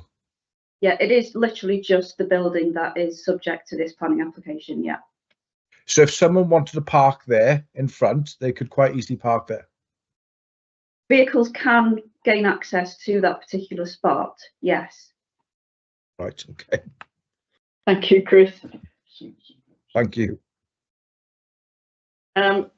Mike, Councillor Mike James. Diolch yn fawr iawn, thank you, Chair. Could I just ask about the tables and chairs that you mentioned in your last paper? You were saying that those haven't been considered yet, have they? Or is that something for the future? There are no tables and chairs as part of this application because it's an A1 use, so it's a retail use. Okay. So it's cold food sales only. There is no cafe element proposed here. Okay. Diolch yn fawr iawn. Thank you. Thank you, Mike. Di, Councillor Clements. Thanks, Chair. I'm just wondering on the present use of it before it's going to be turned into this, or potentially turned into this. Is it empty? Has it been left empty for a number of years, or is there storage now?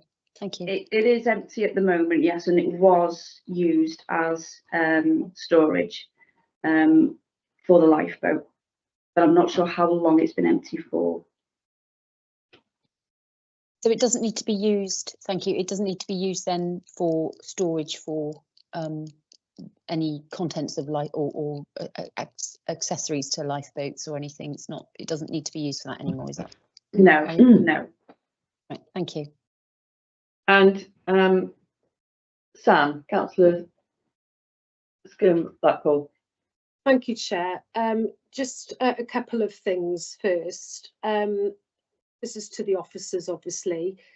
You mentioned about it's not located in the core area of the working harbour. One of my questions is, what was the extent of the consultation? I'd like to just clarify. I am concerned that there are a lot of businesses operating immediately outside of the site, at times dictated by the tide. Because of the sand levels at the harbour, they sometimes have a very limited window to get in and out. So in that you have groups like the Tenby Harbour Users Association, fishing businesses, Caldy Harbour Users Association, Tenby Sea Cadets, the pool. There's a vast list. And I'll come in with another question if I'm allowed, very quickly for them to be noted together. You note that the application is a departure from the LDP and introduces new retail into the working harbour. You say it is only a minor development. Does this not set a precedent? Isn't it entirely possible that the next time... Sorry? Did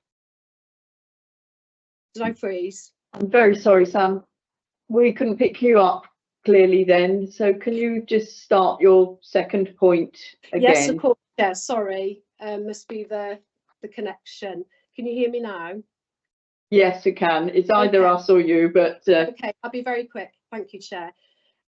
So the second note was that the application is a departure from the LDP and introduces new retail into the working harbour. It said that it's only a minor development. Does this not set a precedent? Isn't it entirely possible that next time a boatman's store or other similar property become available to let, that harbour users, fishing businesses, tourist boats, range safety boats, etc., would be outbid, and that there would be a danger of it creeping into the retailisation of the harbour? That's my two immediate questions. Thank you, Chair. Thank you very much. Could you, sorry, I couldn't catch the first question. Would you mind repeating it, please? It was about other businesses using that main access. I'm concerned about there are businesses operating immediately outside of the site at times, which are dictated by the tide. Because of the sand levels in the harbour, they sometimes have a very limited window to get in and out. And that includes the Tenby Harbour Users, fishing boats, Caldy boats, etc. Okay. Yeah, there is a condition that limits hours of opening between 10 AM and 5 PM. So hopefully that will address some of those concerns. The second point, I think, is about precedent. Is that right? Yes.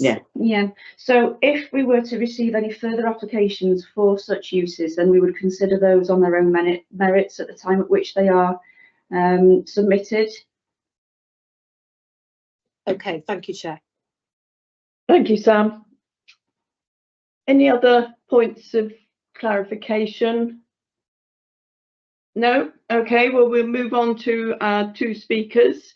We have Mr. Alistair Mackey, sorry, Alistair, you can confirm the correct pronunciation of your surname. Speaking, I think you're speaking on behalf of Tenby Sailing Club. Yes, I'm speaking about Tenby Sailing Club, and it's Mackay. Mackay, thank you very much, Alistair. You're very welcome, and you have 5 minutes to make your presentation. Speaking on behalf of Tenby Sailing Club, also Tenby Harbour Youth Association, and various other people who check the sailing club today. The current running through these by the sailing club as a potential conflict between the customers going to this facility? I'm sorry, Alistair, can I just stop you briefly? A number of members are having difficulty hearing you. Do you think you could sit a bit closer to your microphone? Yeah, I'll try. Is that better? It is an improvement. If you could maintain that, would be excellent. Thank you. The volume up. Yep. I'll start again.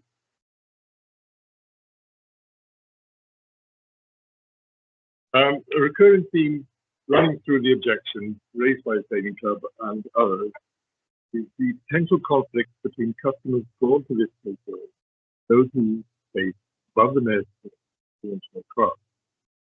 The confined space used by the club for the dinghies and also lids and tractors maneuvered close to the missile door prior to launching, and also being brought into that area from the North Beach Dinghy Park. Space where other harbour users launch their boats and tenders, as well as commercial fishing boats, load their catch. Can be extremely congested. The problem is compounded when vehicles traveling to and from the North Beach facilities tend to cross the bottom. Chair, I'm just wondering if I could step in. I'm very sorry to do so. A number of members are shaking their heads and suggesting that they're not able to hear Mr. Mackey. And in fairness to the Sailing Club, I think he ought to be heard. I'll tell you what. I'll try a different microphone.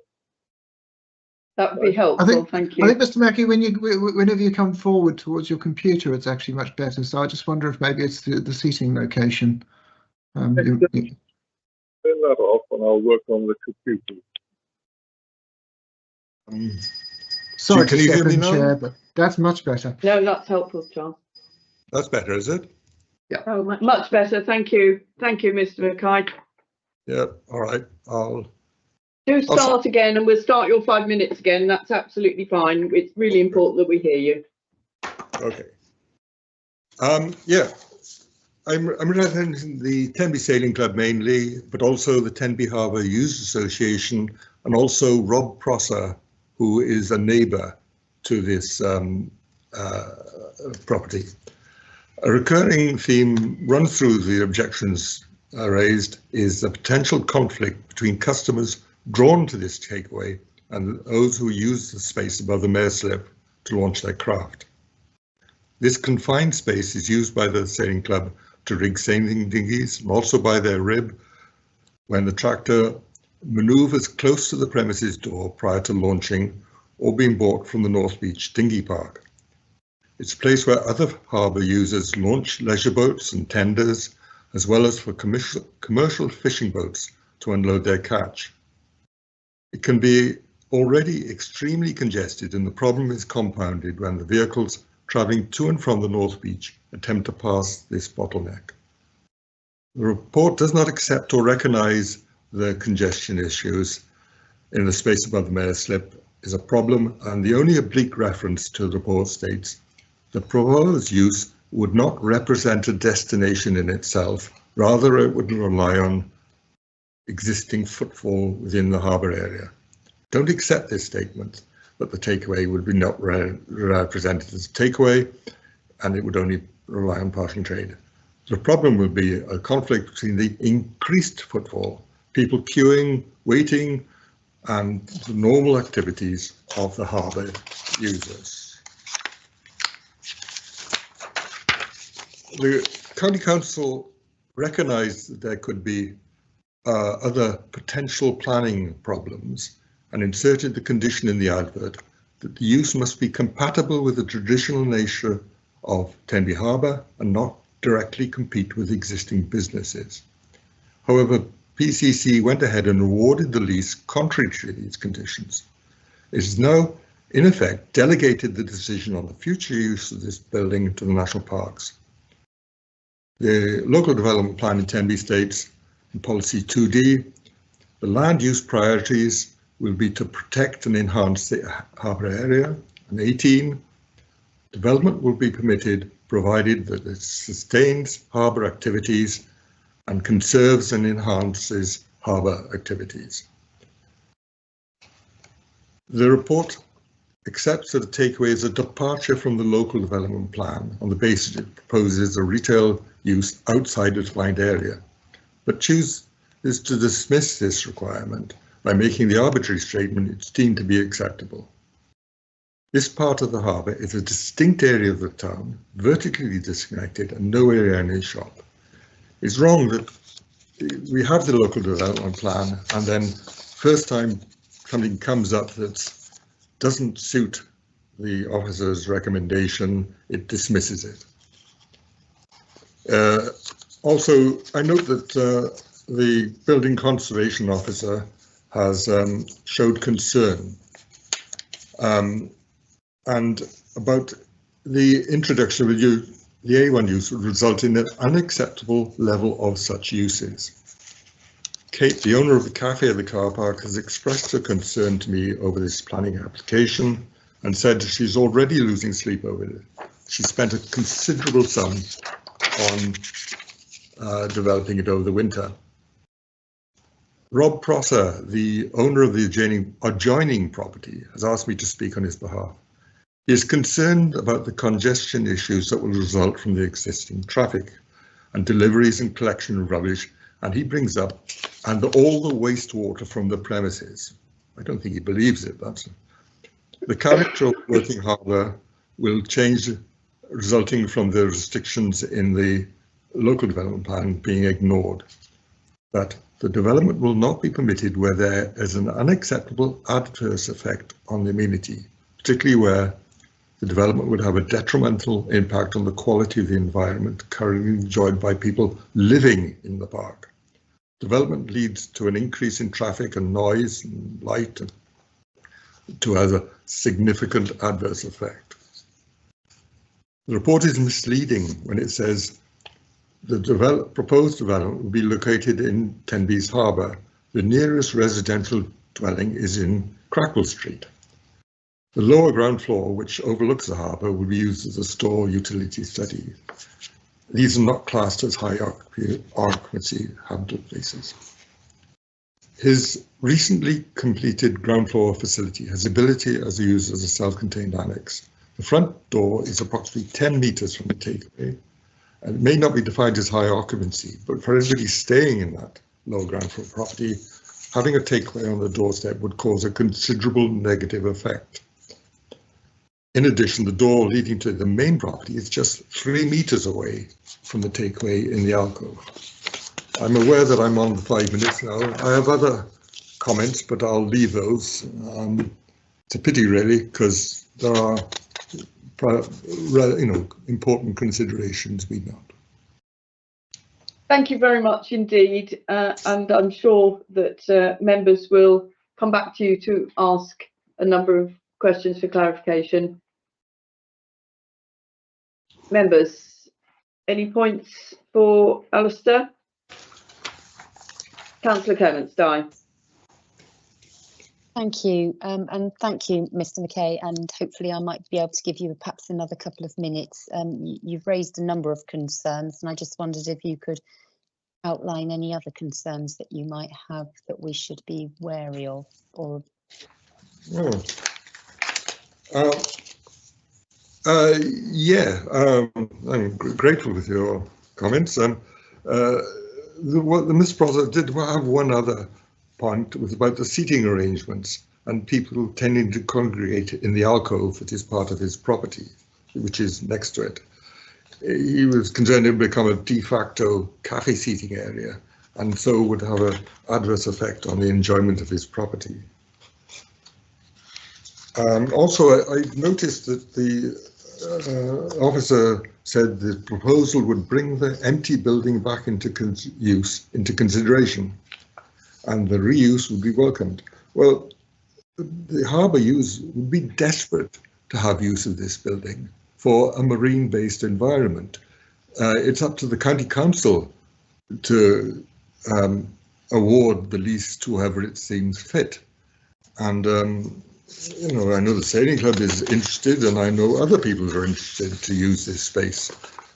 And also there was this business about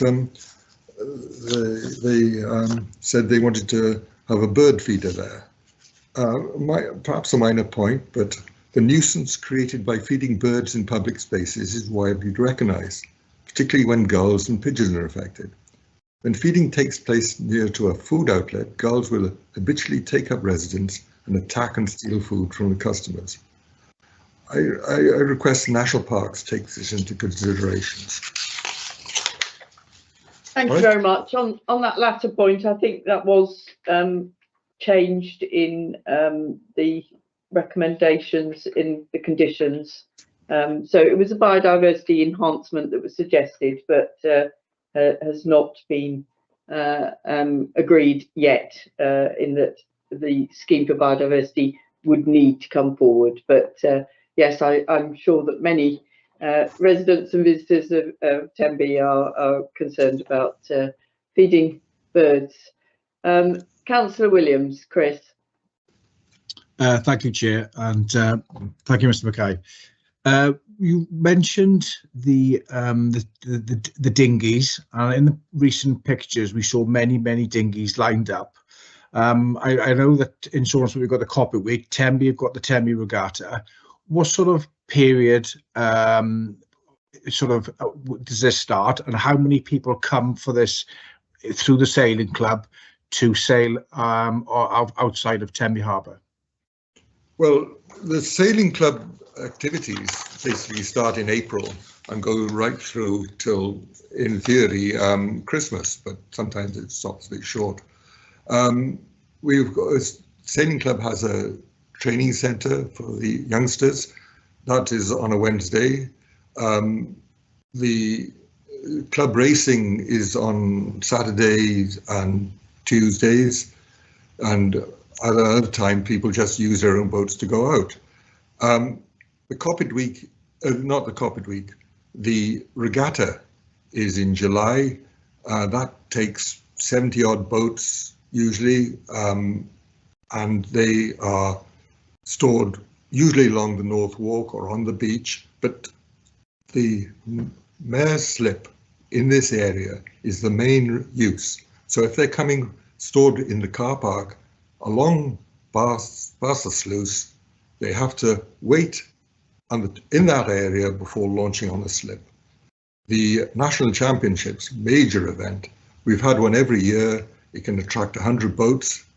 And again, they stored on the North Walk, but come along to this area and down the slip, very congested. We manage, but it is a really busy time. And of course, a boat is not just a static thing. It's got a boom which is swinging backwards and forwards. A real hazard for pedestrians, and especially if it's increased in the number. Thank you, Mr. Mackay. Thank you. Charles, you want to come in now, or we've got one other question from Sam? Yes, I'll come in now if I can, just to build on that point that Mr. Mackay was making from my own personal knowledge.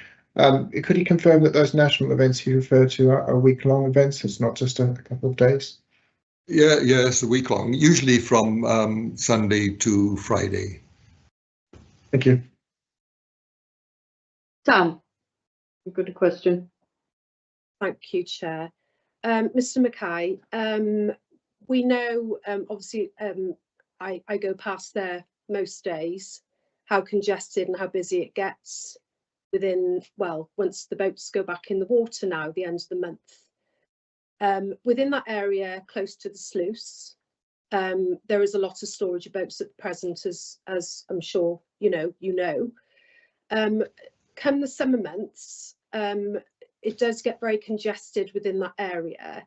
We mentioned about tide times, obviously with the fishermen and so on and so forth, they have to have access to get down there quite quickly in order to go down the Mayor's Slip. What sort of problems would you see happening, obviously, if this was to be approved today, with the boat traffic, with people standing outside getting teas and coffees, sandwiches, etc. In your opinion? The area works as it is, even when the lifeboat was there, because they didn't really impinge on it much, only when there was a call. We all sort of get along with each other, and we sort of move out our way of this and this. The problem is if a new element of people going to the cafe is introduced who are not marine based, probably don't understand what's going on, and would be less sympathetic to people getting in their way. Thank you, Mr. Mackay. Thank you. I think Kate wants to just come in. Sorry, can I just ask Mr. Mackay a question? You referenced the extensions at 9 Crackwell Street forming a self-contained annex, but from recollection, the permission that was given specifically referred to it not being a self-contained annex and only being additional ancillary accommodation. Can you just clarify what you meant by that? Well, it's what a definition of an annex is. Self-contained accommodation, as you say. Is that surely not an annex? I think it was additional accommodation, but not self-contained. Yeah, well, it goes down to the whatever definition you want to put on it. Sorry, I just wanted to clarify that in the officer report, it's referred to as not being main living area, and that from the planning point of view, it's not a main living area. So I think that's the point that Beth Ann made in her presentation. I just wanted to clarify that. Thank you. Is it a main living area relevant? If it's a living area, surely that's enough. I think in terms of amenity, it's a main living area. So you give more weight to something like a living room or a bedroom, but you give much less weight, say, to a kitchen. A kitchen isn't classed as a main living room. It's a very niche area of planning. I appreciate that might appear completely off topic, but again, apologies for that. Thank you, Kate. And obviously, it's not Alistair's property either, yeah, so course, we're talking about the third party. But it has cooking facilities. It has a bedroom. Indeed, and with permission as well. Thank you very much for that input. We'll now hear from our second speaker on this application, who is the applicant, Ruby Goodrick. Sorry, Ruby. Are you with us?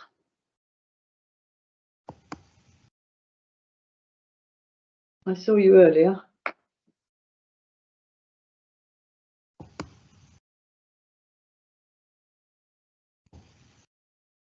Ruby, we can't hear you at the moment.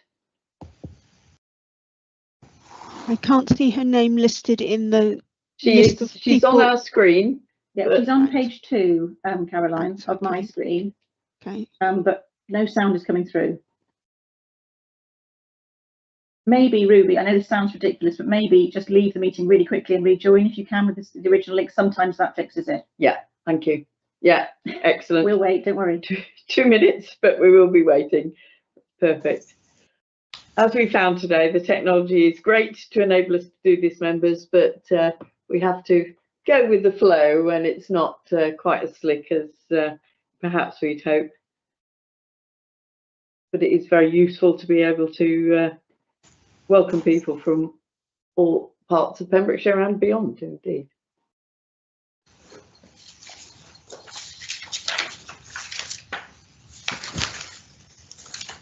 Right, Ruby, we've got some rustling of papers now, so I hope that's from you. Can you hear me now? We can indeed. Oh, wonderful. Yeah. Thank you. You're very welcome, and you have 5 minutes to address the committee. Thank you. Thank you. Hello, thank you for giving me this opportunity to speak today. My name is Ruby Goodrick, and I'm the applicant for the Old Lifeboat Store. Before I begin, I want to say thank you for all of the time and effort you have put into reviewing this application. The Old Lifeboat Store has been empty for the past 2 years, and my goal is to bring this neglected building back to life in a way that only enhances the character of Tenby Harbour. Every aspect of my proposal has been carefully considered to ensure that no harm will come to the historical integrity of this well-loved location. From an external perspective, the building will remain mostly unchanged. The only additions will be a subtle sign on the front of the building, hanging baskets and bird boxes. These are small and thoughtful touches that will complement the already existing surroundings. Internally, the design will be in keeping of the harbour's aesthetic. The existing lighting will remain to avoid any bright or intrusive lighting. I have also incorporated a queuing outside, meaning less disruption to the area. The store is Ruby, I'm located sorry. in quite Can you just go back to what you have also incorporated, because we had a slight glitch then? Oh, sorry. I have also incorporated a spacious waiting area to prevent customers from queuing outside, meaning less disruption to the area. The store is located in a quiet corner of the harbour, away from the main roads and in an area that is already restricted to vehicles, except authorised harbour users. Due to the layout of the road, it's physically impossible to drive past the building, further reducing disruption. I originally applied for this unit in April 2023 through Pembrokeshire County Council's official application process. The opportunity was open to anyone interested, and the council carefully reviewed all applications before selecting the most suitable fit for the area. Whilst I understand that there have been concerns about the change of use, this was an opportunity open to all interested applicants, and I was grateful to be chosen. Since then, I have followed all required procedures, including obtaining pre-planning advice. Firstly, I was advised to obtain a flood risk assessment before submitting a change of use application. This has now been completed, confirming that the building is not at risk of flooding. Secondly, concerns were raised about the proposed opening hours. My initial request was from 10 AM till 10 PM to allow flexibility, particularly during events like the Summer Spectacular, which happens twice a year. However, I'm more than happy to adjust these hours to better suit the needs of the community if necessary. Beyond restoring an unused building, my business will contribute positively to the local economy. I plan to provide job opportunities for local residents, using local waste removal services to dispose of waste and water, and source fresh ingredients from nearby businesses, including bakers, farmers and fishermen. I also plan to serve high quality coffee, roasted using renewable energy at a reasonable price. My goal is to offer fresh, locally sourced food and drinks while keeping costs accessible. The customer base will mostly consist of the existing footfall, such as dog walkers, locals and tourists, as Tenby Harbour is an attraction in itself. However, I would like to introduce a phone delivery service for local businesses, reducing disruption to the area while still offering a convenient service. Tenby holds a special place in my heart. I grew up here and have spent countless summers by the harbour, and I still spend most of my days there now with my own children. To provide you with some background, my mother opened a sandwich shop in Tenby in 2001, which she successfully ran for 15 years. Its original name, Truly Scrumptious, was the name I chose when I was only 6 years old.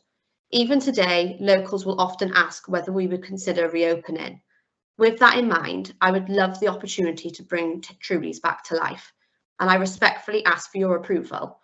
I would love nothing more than to make use of this empty building and to be part of the harbour's future whilst respecting its past. My aim isn't to change what makes Tenby special, but to be a small part of what keeps it that way. Thank you for your time and your consideration. Thank you, Ruby. Members, any points of clarification, questions for the applicant? Rosie, Dr. Plummer. Thank you. And firstly, thank you for your presentation. It's lovely to see again the effort and passion that you've clearly put into this. I realise it's not. I'm just interested. You're talking about fresh food production, and whether the extent to which you've calculated the volumes of waste, including wastewater, hand washing, hygiene. So whether you've consulted environmental health to achieve your calculation model, as it were. So I have, to answer your question before, there is water in the building, but there's no drainage. So at the moment, I haven't contacted environmental health because obviously I haven't got the plan in at the moment. But today, you know, if it is approved, then I will be contacting them straight away. I plan to put the wastewater directly into tanks, and then for a waste removal company to come and collect the water for me. I've been in contact with 2 local companies who are happy to make a contract in order for them to come and collect the water, if that helps. Thank you. Sarah Hoss. Well, thank you. I know that area well. I work there every week, and there are a couple of food outlets down there. I did take note of the comments about the environmental hazard with the not just the seagulls but the pigeons, which are a real nuisance for a lot of the local residents and also for the food businesses that are based in the harbour. But I am a bit concerned about the waste. Speaking as somebody that produces a lot of food myself, the sheer volume of water that will be generated in producing fresh food and keeping the staff clean is, I think, it can't really be overestimated. Would it be vehicles that would be coming then to pick up all this wastewater? I mean, I'm raising these questions because I'm being very familiar with that area. I'm already completely aware of how totally difficult it is during the summertime, particularly when we have the brilliant pedestrianisation, I hasten to add, but of course for all the service vehicles that are desperately trying to get in and out of Tenby outside of those hours, and people like myself who actually need to go and work there. It's really, really difficult, and that does raise a bit of a red flag for me, that I think your ideas are wonderful, and certainly there's a lot of residents, elderly residents in particular, who probably would appreciate your offer of deliveries, but I'm just concerned about logistics. Yeah, I'm really concerned about the waste. Thank you, Sarah. Ruby, do you want to comment on that? Yes, it will be, I'm assuming, a van that will come and collect the wastewater. Also the recyclable waste, food waste too. Thank you. Sam, Councillor Scone-Blackwell. Thank you, Chair. Hi, Ruby. Just a very quick question. Sarah has just covered quite a lot of the things I was going to ask you. With regard to rubbish waste, that there is a huge problem on the harbour in the summer season, which will be upon us very shortly.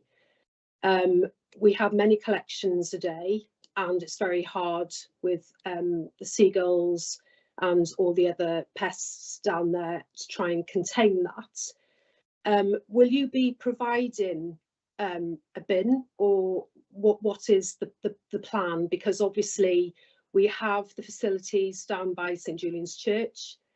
The other premises, cafe, both of them have refuse collections from there. So what would be your plan? So opposite the unit, there actually is a council bin. Not that I plan to solely rely on that one, but I will be providing my own bins in the waiting area, obviously, so it's not outside for seagulls, etc., to be able to get to them. But yes, to answer your question, I'll be providing my own bins. Thank you. And okay, Sam, and Di, Councillor Clements.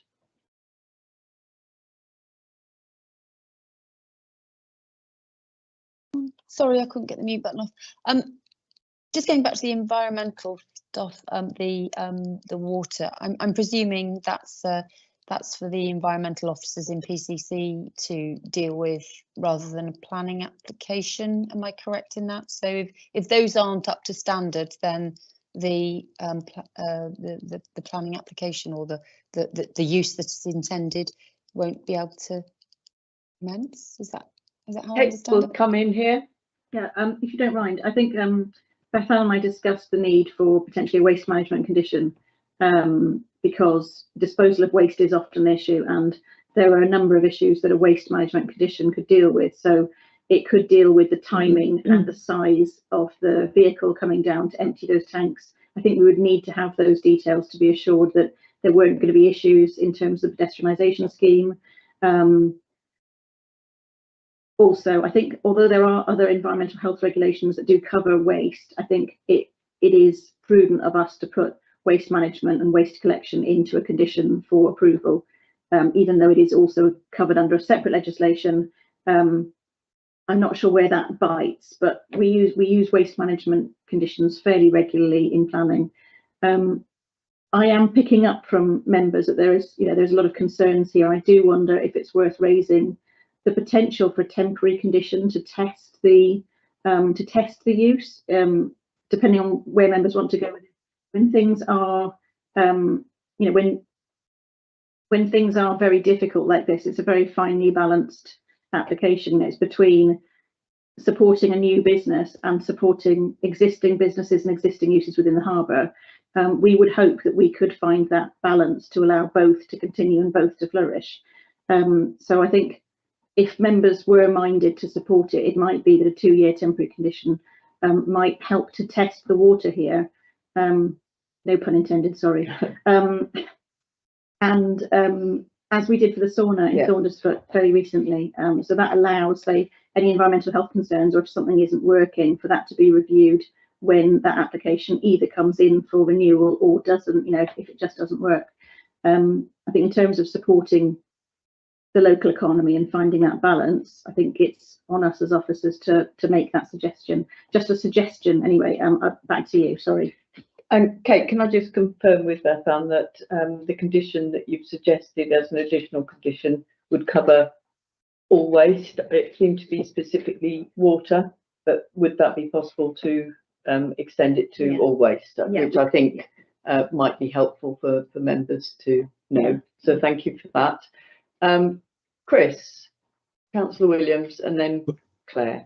Thank you, Chair. Afternoon, Ruby. Just a quick one for you, and I'm struggling to get my head around the fact that regarding waste water, is this something that you will have to pump into tanks and then pump from the tanks into a vehicle that arrives there? Because I do know that water in a sort of a large bucket or large container is quite heavy. So will that need many people, or will it be pumped out? Because at the moment I'm struggling where that would be feasible with your time restrictions from 10 till 5, with the extra cost of the dispersion of or getting rid of the water. So if you can give us a few more details on that, please. Thank you. Yeah, that's fine. So when I spoke to a couple of local waste companies.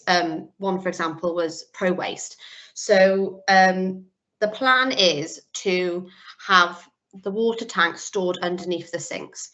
At the moment, I haven't actually chosen which ones I was going to use, but I think it was between about 250 to 300 litres, where they would come, take the tanks, so they wouldn't be poured into anything else. It would take it directly from under the sink and then take it away, dispose of the water, and then obviously bring it back. I hope that makes sense. Yeah. While I got you on the question, have you obviously then you said 250 litres? Have they given you a cost estimate of that? So they're planning on sending me a quote today. I've got 2 companies sending me quotes today, and they're also happy to write up a contract if needed for the national parks. Thank you, Ruby. Thank you, Chris. And Claire, Councillor George. Thanks, Chair. Thank you, Ruby. My question's around the use of the roof. So I'm looking at the layout and the elevations, and it seems to say that there's boat storage on top of the roof for the harbour master. Can you tell me a bit more about that, please, Ruby? Yeah, so originally when I applied for the site, it was discussed with the council that the harbour master wanted to use the roof for boat storage. It was offered to me if I wanted to use just the unit or the roof as well, for an extra cost. But I was more than happy to let the harbour master use the roof for boat storage. However, since seeing the report, it was shown that they would need planning permission for them to use the roof as boat storage. So to be honest, at this moment in time, I haven't actually spoken to the harbour master since.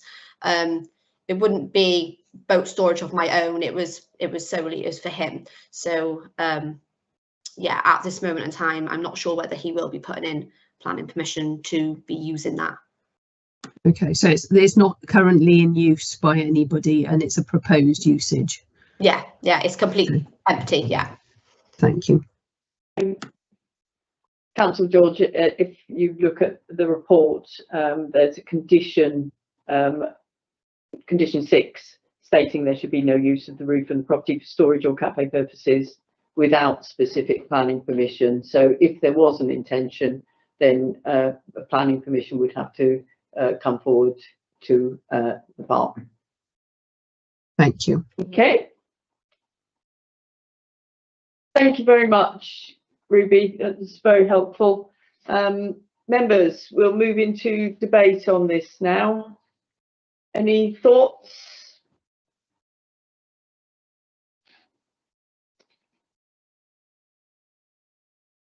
Our speakers have obviously done a good job because they've really covered a lot. Maureen, Councillor Bowen. Thank you, Chair. I did live in Tenby for 25 years, and I know how congested the harbour can be. I mean, first of all, it was very difficult to walk around there with a pushchair. And I'm thinking, now I've moved on, I'm wondering how mobility scooters would manage, because it was very congested and we didn't have a cafe there then. And like Councillor Skern-Blackwell, I'm very worried that we could just say, oh, it's outside the retail boundary and allow it. When I lived in Tenby, I know any takeaway was really fought for tooth and nail, because they were looked down on because of the litter. And really, if you go to Tenby now in the summer, the litter is a problem. It's very hard to keep on top of it. And I think it's essential that we do, because it spoils the pleasure for the holidaymakers. But I think we're underestimating the congestion that is caused down on the harbour. Thank you. Thank you, Maureen. Rosie, Dr. Plummer. Thank you, Chair, very much. I absolutely recognise the passion the applicants put into this, and consideration of an currently underused, unfortunately underused building in what could be a prime position. But it just feels to me that accepting this outside the policy 56 retail area restriction is inappropriate and in setting a precedent that's unwise, when and not sufficiently justified, as there is clearly adequate retail supply in the adjacent retail area, and allowing this extension of the retail use would effectively, to my mind, give an unfair potential competitive advantage to siting right alongside the harbour.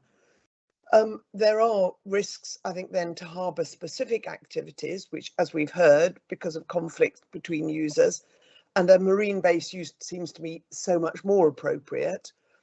We've heard that the potential to restrict the hours of trading. However, the hours of marine use that we've had illustrated to us don't follow a 9 to 5 on a daily basis, because they follow tides instead. And it feels to me that together with clearly the environmental health considerations, which I fully accept are not directly related to this planning use, but the sense of sustainable use is, in my mind, a material consideration. I don't think I can accept this recommendation.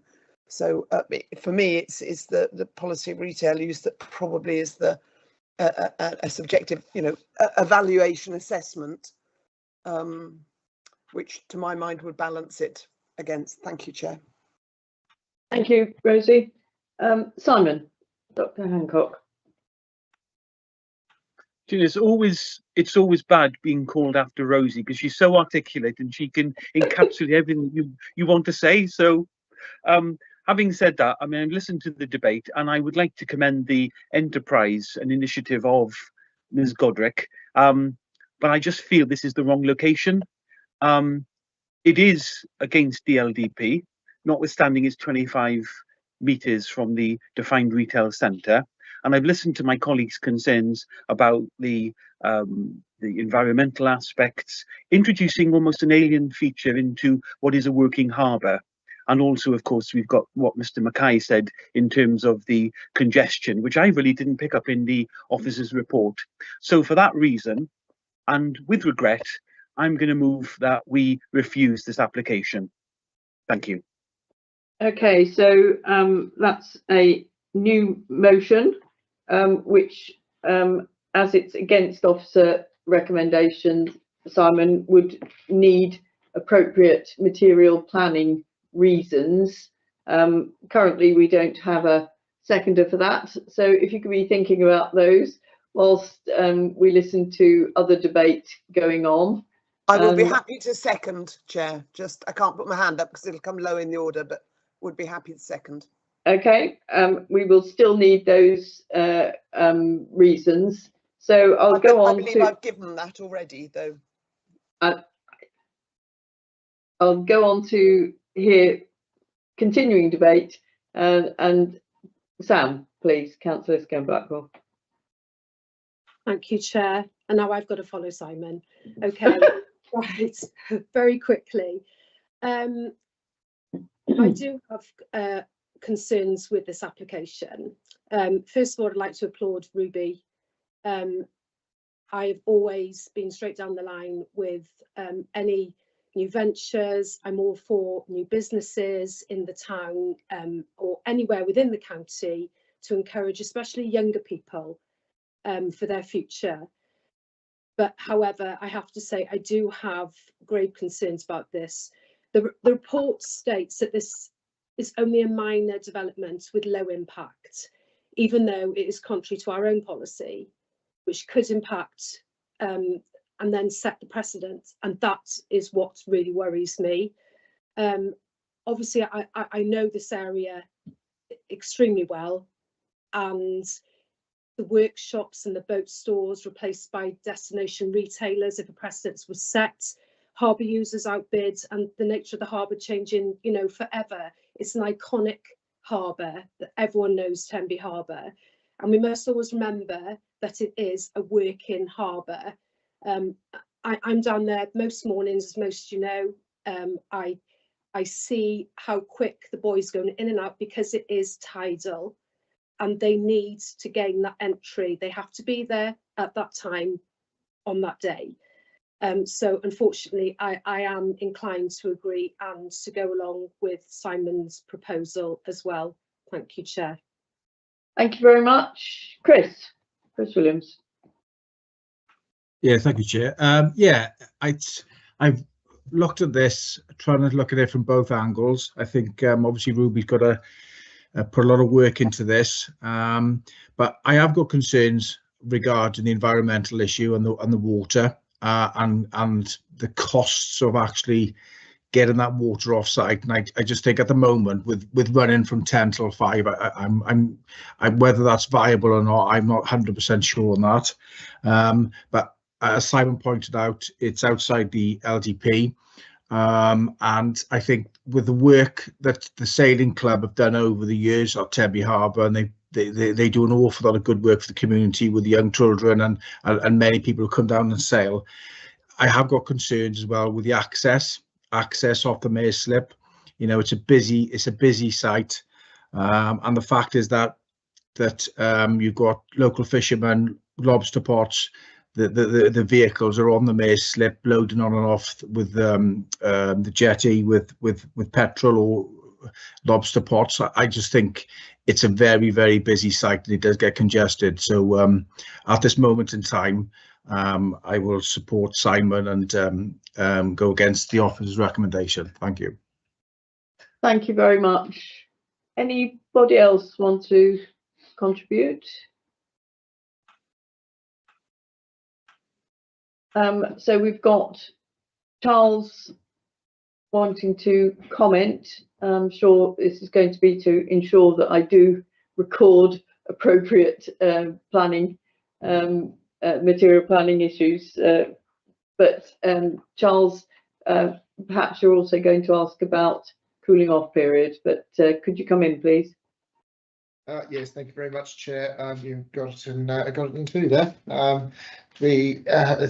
As you all know from the chat, Sarah's gone to a funeral today, but we had a chat about this before she left by private messages, and she's delegated the decision in relation to whether there would be any cooling off, and having seen the nature of the debate, to Kate. So I wonder if Kate might want to come in relation to that.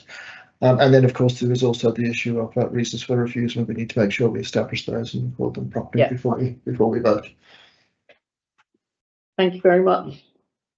Kate, could you? It's a really difficult one in terms of cooling off, because as with every application that comes before committee, it's very finely balanced.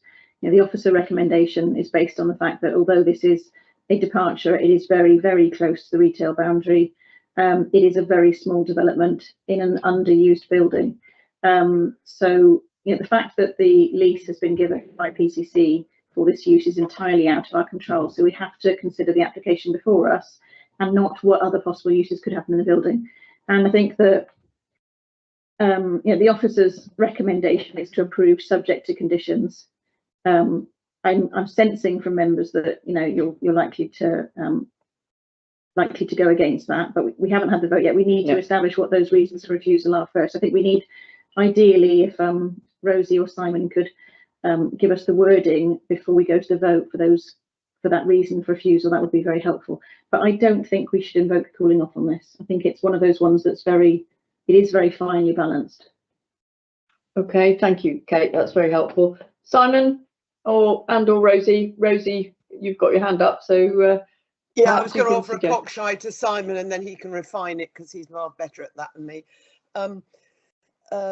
It feels to me it is a qualitative decision, and that relates to the siting design impact on special qualities. So that's policy 8, policy 14, policy 29, but predominantly policy 56, which is the retail centre being outside and setting a precedent. Simon? Yeah, I was going to say that it is actually outside the LDP. Although it's 25 metres, it's nevertheless still outside the defined retail centre. So I would say that's a very strong argument that members have taken into account if we do vote to refuse this application. Thank you. I think that's clear.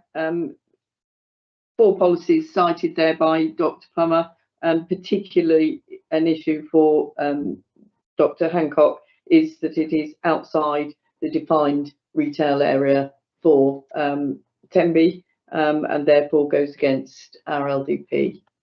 You happy with that, members? Just to be clear, are we still citing site design and impact on policy 8? Yes, we've got 8, 14, 29, 56. But the key issue because they relate to special qualities and that siting and design. Yeah. Right, members, we have a motion to go against officer recommendation of approval, i.e. to refuse this application on grounds of it going against policies and against our LDP. It has been proposed by Councillor Dr. Simon Hancock and seconded by Dr. Rosie Plummer. Can I see all of those for the new motion to refuse the application, please?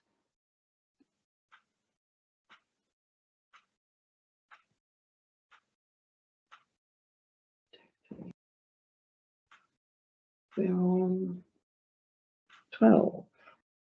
So that's 12 for the new application, new motion.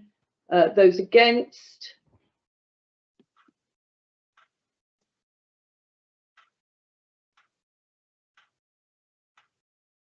Three against. Any abstaining?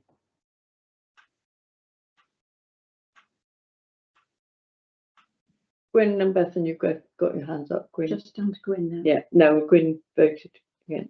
Any abstentions? No. That's the motion for refusal is carried, members.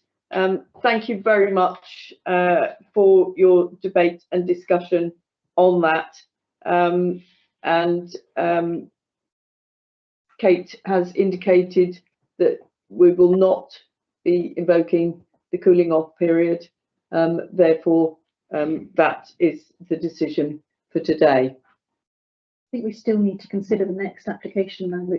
We have to determine the next application on its own merits, and we can't not do that. So we do have to still go through the advertisement consent application as well. Can I just take Charles' advice on that? Yes, I think that's. I think Kate's right in relation to that. Okay, so members, this may seem a rather administrative aspect, and I'm sorry, Ruby, for you to be sitting through a second bit where it doesn't seem to be terribly appropriate now, but we need to move on to NP 240670/add, which is the fascia signboard to the face of the property, which Bethan will take us through quickly now, on the understanding that the activity to which it relates will now no longer, it has not got permission from this meeting anyway. Bethan. Thank you, Diolch, thank you, Chair. I'll just whiz through my presentation for the full. So this application is for the installation of a fascia sign to the front of the former Inshore lifeboat store at Tenby Harbour. I've got one verbal update, and one representation has been received since the time of writing. However, it mostly relates to the change of use of the building rather than the proposed signage. The main issues arising from this application are public safety, amenity and landscaping and biodiversity. So of course, as before, the application site remains the same. This is the former Inshore lifeboat storage. So on this site photo, this is the proposed location of the signage. This is a sort of mock-up of what the signage would have looked like. And then, just bear with me. Can't seem to move on to the next. It might be the Wi-Fi, it'll then skip forward in one go. Pretty helpful. But I did have images of the advert, yeah, showing the dimensions, but unfortunately that doesn't seem to be working. There are no concerns in relation to public safety or amenity in relation to this application for the advertisement. Whilst no standalone green infrastructure statement has been received with this, there was a statement received with the full application, and so it's considered that the biodiversity enhancements proposed there would be acceptable to cover this application as well. I still can't seem to move the presentation ahead, so apologies. Oh, there we are. There we go. So this shows you the dimensions, which you can hopefully see. So a length of 3.8 meters and then a depth or a height of 0.34.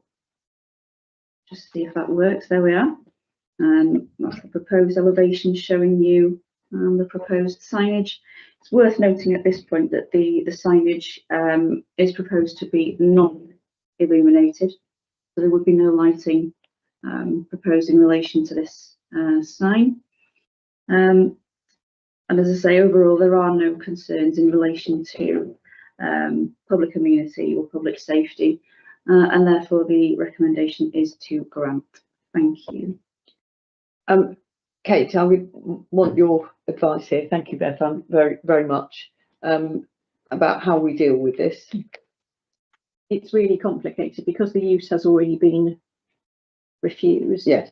we still have to judge whether the signage itself is also approved or refused, and whether the signage is also considered to harm the special qualities.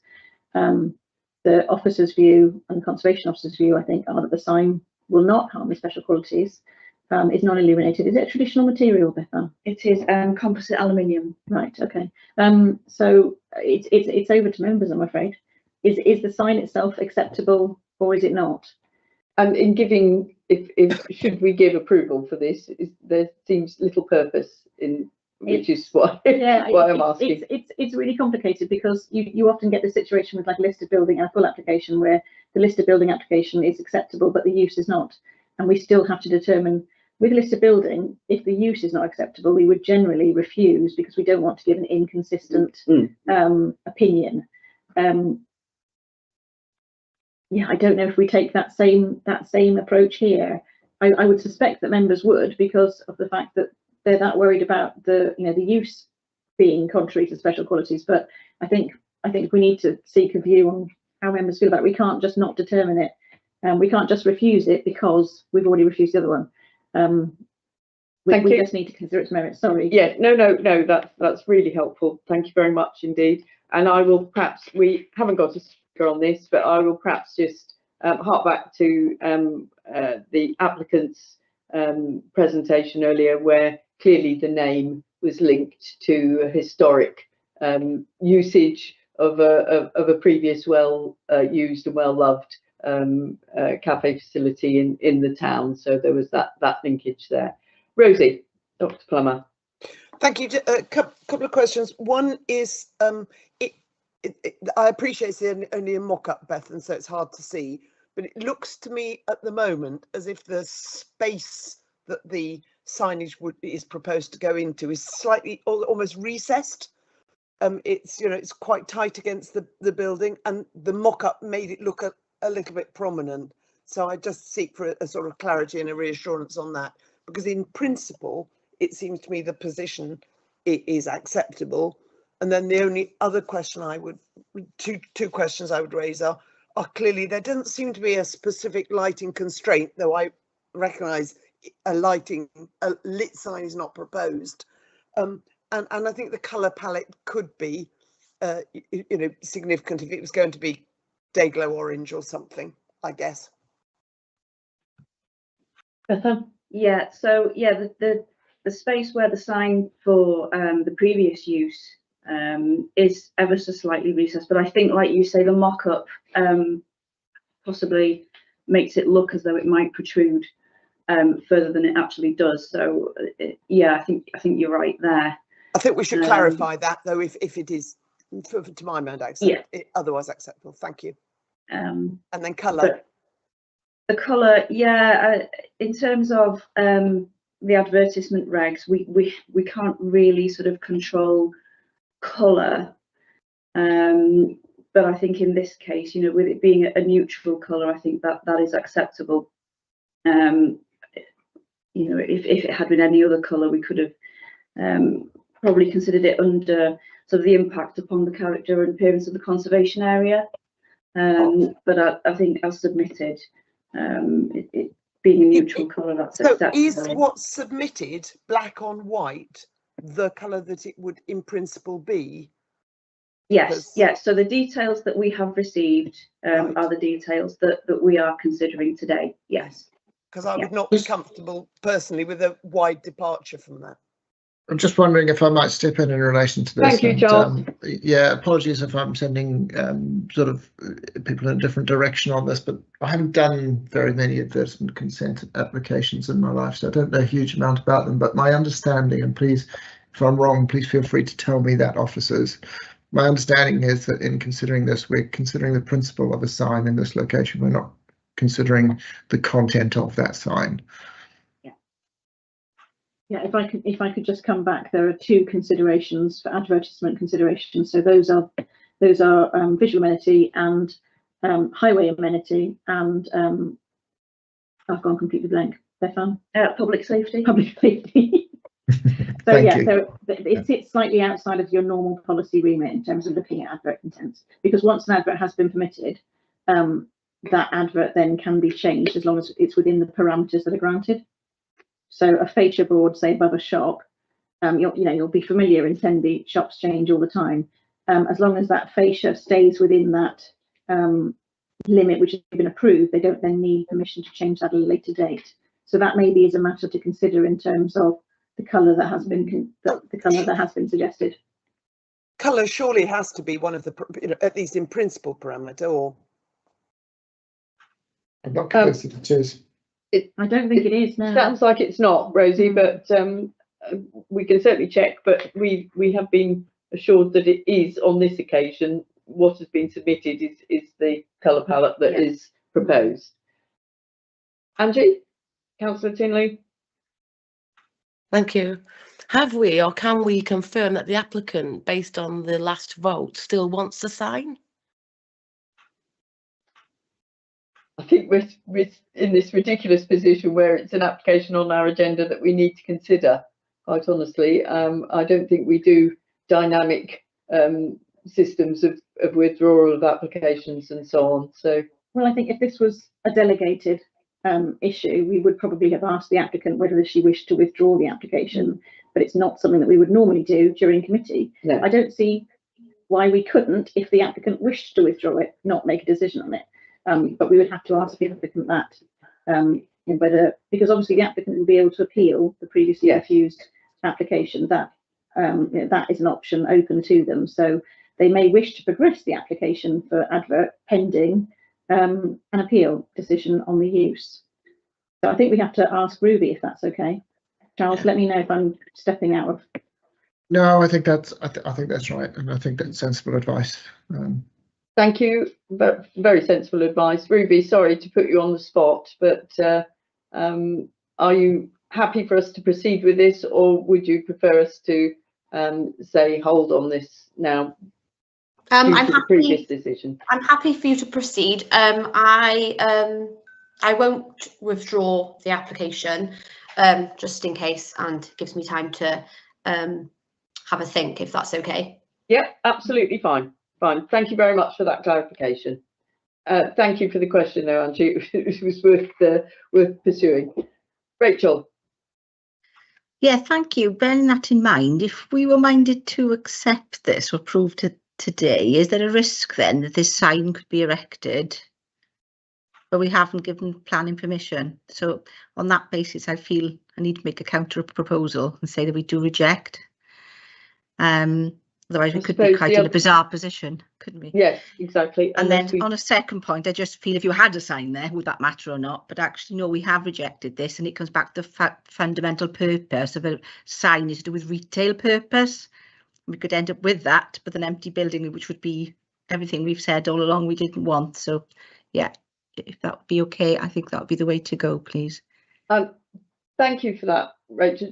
If I could just confirm as well whether conditioning this sign, i.e. relating it to only if there was an active business, is another way of doing it, or is that too clumsy? I don't think that would be reasonable. Fine. I'm always very aware that we need to make sure that all conditions we put on are reasonable. So that's helpful advice. And obviously, if members do refuse it, then the applicant does have the right again to appeal that decision alongside the other one. Yeah. So that's for members too. So Rachel, are you proposing refusal then? Before we do that, just some advice in relation to this, Dr. Heath Davis.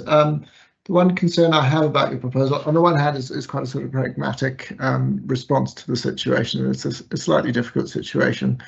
On the other hand, I do wonder if we are getting this wrong in relation to sort of colour and things like that. There is potential for an appeal, and if this should have been granted, then we could get into a cross situation in relation to that. I'm not saying that that would be the case, but we ought to take that into account before we rush off to refuse.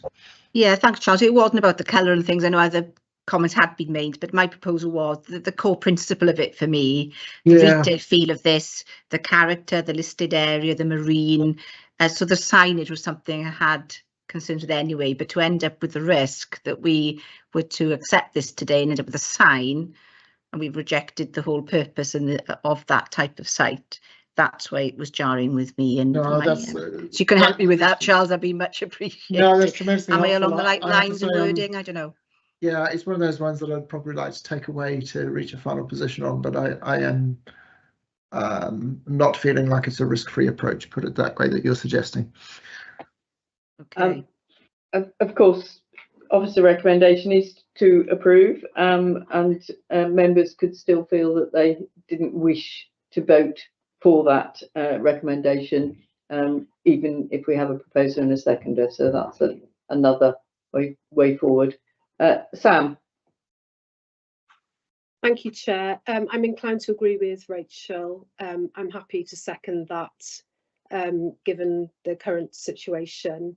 Originally, the Royal National Lifeboat Institution had the sign there for many, many, many years.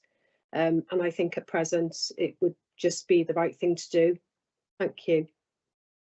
So if we're going for a motion for recommending for refusal rather than going with officer recommendation, I'll need material planning reasons for that, Rachel. I might need help with relation to that. I must confess, but it's the core principle for me, the principle of what we've been asked to vote for. Otherwise, I do accept, Chair, the other way to do it is to rescind my proposal, and I'd be inclined to abstain in the other situation that from the vote, but that's not helpful to officers either. So I would like to pursue this proposal if there's a chance of doing so, but yeah, I'm just wondering if there's an alternative way forward here, which is, and you know, obviously a member would need to propose that, it would need to be seconded, but it might be possible to defer the application while we go away and have a bit of a think about what the appropriate way to deal with it might be. It is a slightly unusual situation, and we are slightly on the spot. And I don't, given the refusal, I don't like deferrals generally, but given the refusal, I don't think that would prejudice anybody at this point in time. Maybe we could either bring it back or alternatively deferral with a delegation to officers to deal with. Thank you, Charles. Because equally the other way, we mustn't feel like members we've got to accept it today either. You know, it's that one, isn't it? That's where we've been pushed either way, really. Yeah, and that's why I suggest deferral might be a way forward where that takes the pressure off, and we actually can give it some sensible thought and then reach a conclusion on it. Thank you, Charles. Can I just take Di, who wants to make a comment there? Well, I'm just mindful of the risk that Charles has just said in response to Rachel. So I'm happy to propose either we go with officers' recommendation and members will vote the way they wish to, which sounds fairly obvious from the discussion. It's all rather messy, isn't it? Yes. Or I propose for a deferral. So I'm quite happy to propose that. So whatever you think would be more helpful, I think. I'm going to just refer to officers to see what they feel is most appropriate for. I've never come across this situation ever. I've come across lots and lots of listed building consents and planning uses conflicting, and there we would always, on the precautionary approach, not allow the listed building consent. But I would appreciate, I think, the opportunity to look at any case law that there is on this. To be sure that members are confident that what they are doing is reasonable, and be able to advise members at the next meeting of what the relevant case law is. I think that would be very helpful. I'm very happy to propose that we defer it then. Thank you very much, Di. Do I have a seconder?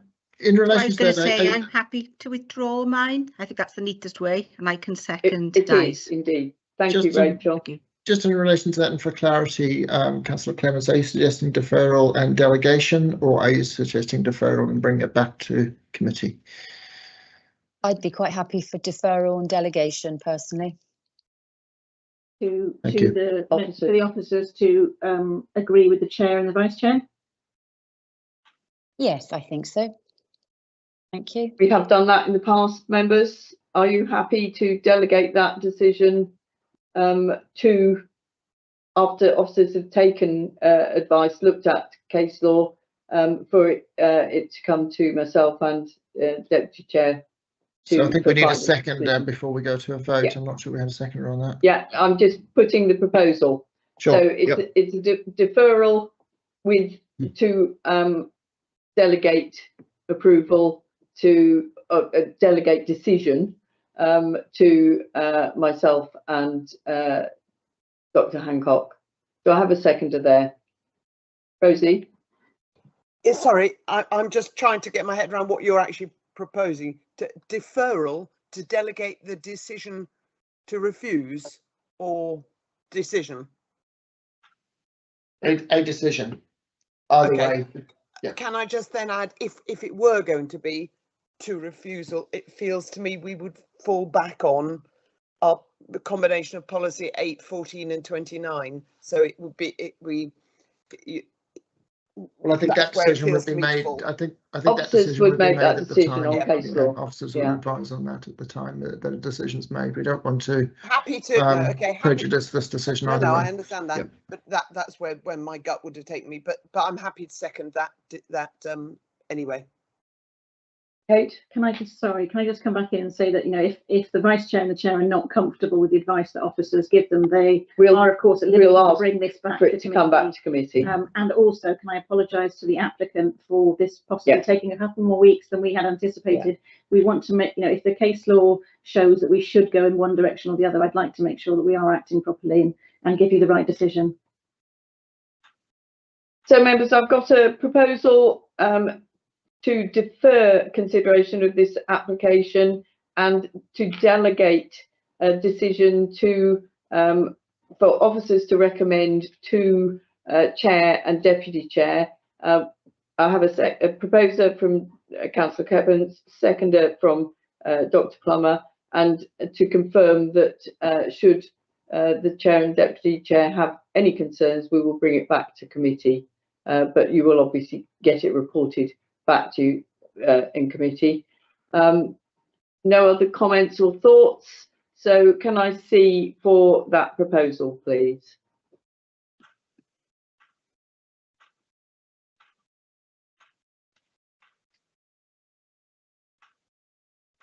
Okay, so that's 15 for, 16 for. Any against? Any abstentions? One abstention? No. No, hand's gone down. No. Gwyn, it's your hand is, I thought you voted. No, okay. Right, members, that's carried. Thank you very much, and apologies again to the applicants for that rather painful process, but I think it was the correct one, and obviously officers will do their work on that as quickly as they can, and we will certainly report back at the next meeting, even if it doesn't come back to the next meeting. We'll move on to the final agenda item, which is to consider the report of the Development Management Manager on appeals. So, Kate. Thank you. Two appeals on the list at the end of your agenda today. The first is Penpant Farm in Nine Wells, and that was an application to discharge a modification for a legal agreement to a second dwelling on a rural enterprise. It's not a surprise, this decision, to have lost this, because we had one very similar a couple of months ago where the Chief Planning Inspector had actually determined that there was not a necessity for the Section 106 agreement in addition to a planning condition to restrict the use of the dwelling. I think as an authority, for a very long time, we've taken a very belt and braces approach where we go for a Section 106 agreement in order to tie the land that is necessary to the building. And in this case, the inspector felt that was overly restrictive. But had we had that appeal decision before this decision had been made, I think we would have made a different decision on it. So it's one that we're going to take forward in terms of how we deal with these going forward. It is quite a complex, nuanced argument, but it's worth a read. The second appeal decision for Tratio Caravan Park, members may remember this came to Planning Committee, and it hinged on whether we should or shouldn't approve the loss of land of best and most versatile agricultural use. And this is the second decision now that we've had from the inspectors on, which helps us in terms of scale. So the inspector, I did identify that the the economic benefits that were argued by the applicant were not sufficient to outweigh the visual impact on the landscape. I think that was a really important point that the inspector highlighted, and also the condition that historically an officer had put on it when an application was made to extend the caravan park with a pitch and putt site, that if it was no longer needed, it should go back to agriculture. I think that was also really fundamental to the decision on this application. And I think it's a really good decision. One of the inspector's points was that the visual impact was such that the caravan park would appear larger than the actual village itself if it was extended. So yeah, it was a really interesting decision. And now we've had 2 appeal decisions, one which was allowed for loss of BMV land, which was 16 square metres on a residential extension of curtilage, and then this one, which is a whole field between a village and a campsite. So we haven't got a middle one yet, but we've got a lower and an upper end of where you need to look at whether BMV is significant or not. So a really useful appeal from the inspectors, both decisions actually by the same inspector. So yeah, happy to answer any questions if members have any. Yes, there's a range of other appeals, of course, as listed, that are all in paperwork stage. Yeah. Any points or questions? Mike, Councillor James. Yeah, nothing about Tryweryn, by the way. Just asking, Kate, please, were there any costs involved with the application, application that was passed? Were there any costs at all? There were not, no. No, I don't think a costs application was made. Okay, thank you. Thank you, Mike. And Charles.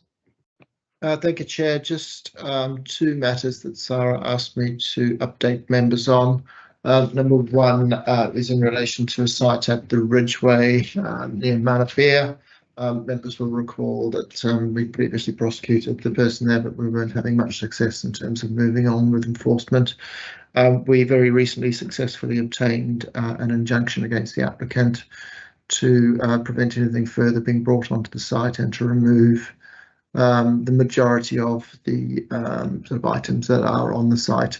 I say the majority, that the judge did recognise that there was an agricultural use and that there were various agricultural items. So some of those have been allowed to remain, but that's quite a good result.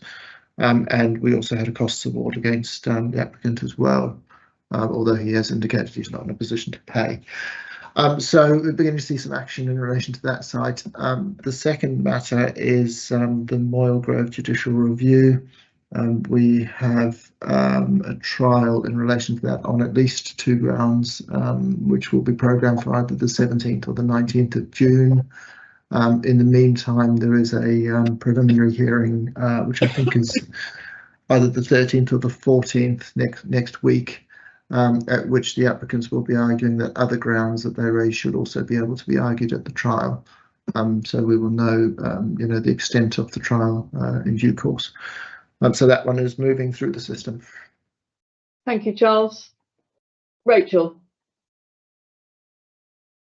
Yeah, sorry, Chair, it wasn't about that JR. There's might want to come in on that. When it was back to the first appeal, I thought it was very interesting read, an interesting debate, and I'd appreciate if we had a discussion on that one as part of a workshop or something, because it does raise a few questions for me actually about usage, and what that could potentially open up for agricultural land and farmland, and people then saying in time, well, I don't want to use it for that purpose anymore, and it's got a use in the wider community for somebody else who might need a home, and because of shortages of homes, etc. So it did raise a few debates in my mind. So I think it would be really nice to have a discussion about that, to sound that out, because otherwise it feels as if when you put conditions on things or classes on things, or even the principle of why we gave permission in the beginning for that, to cause all of that into debate for me. So I'd really appreciate part of a workshop. It doesn't have to be a full session in future. Thank you. Thank you, Rachel. That's a really positive suggestion, and I think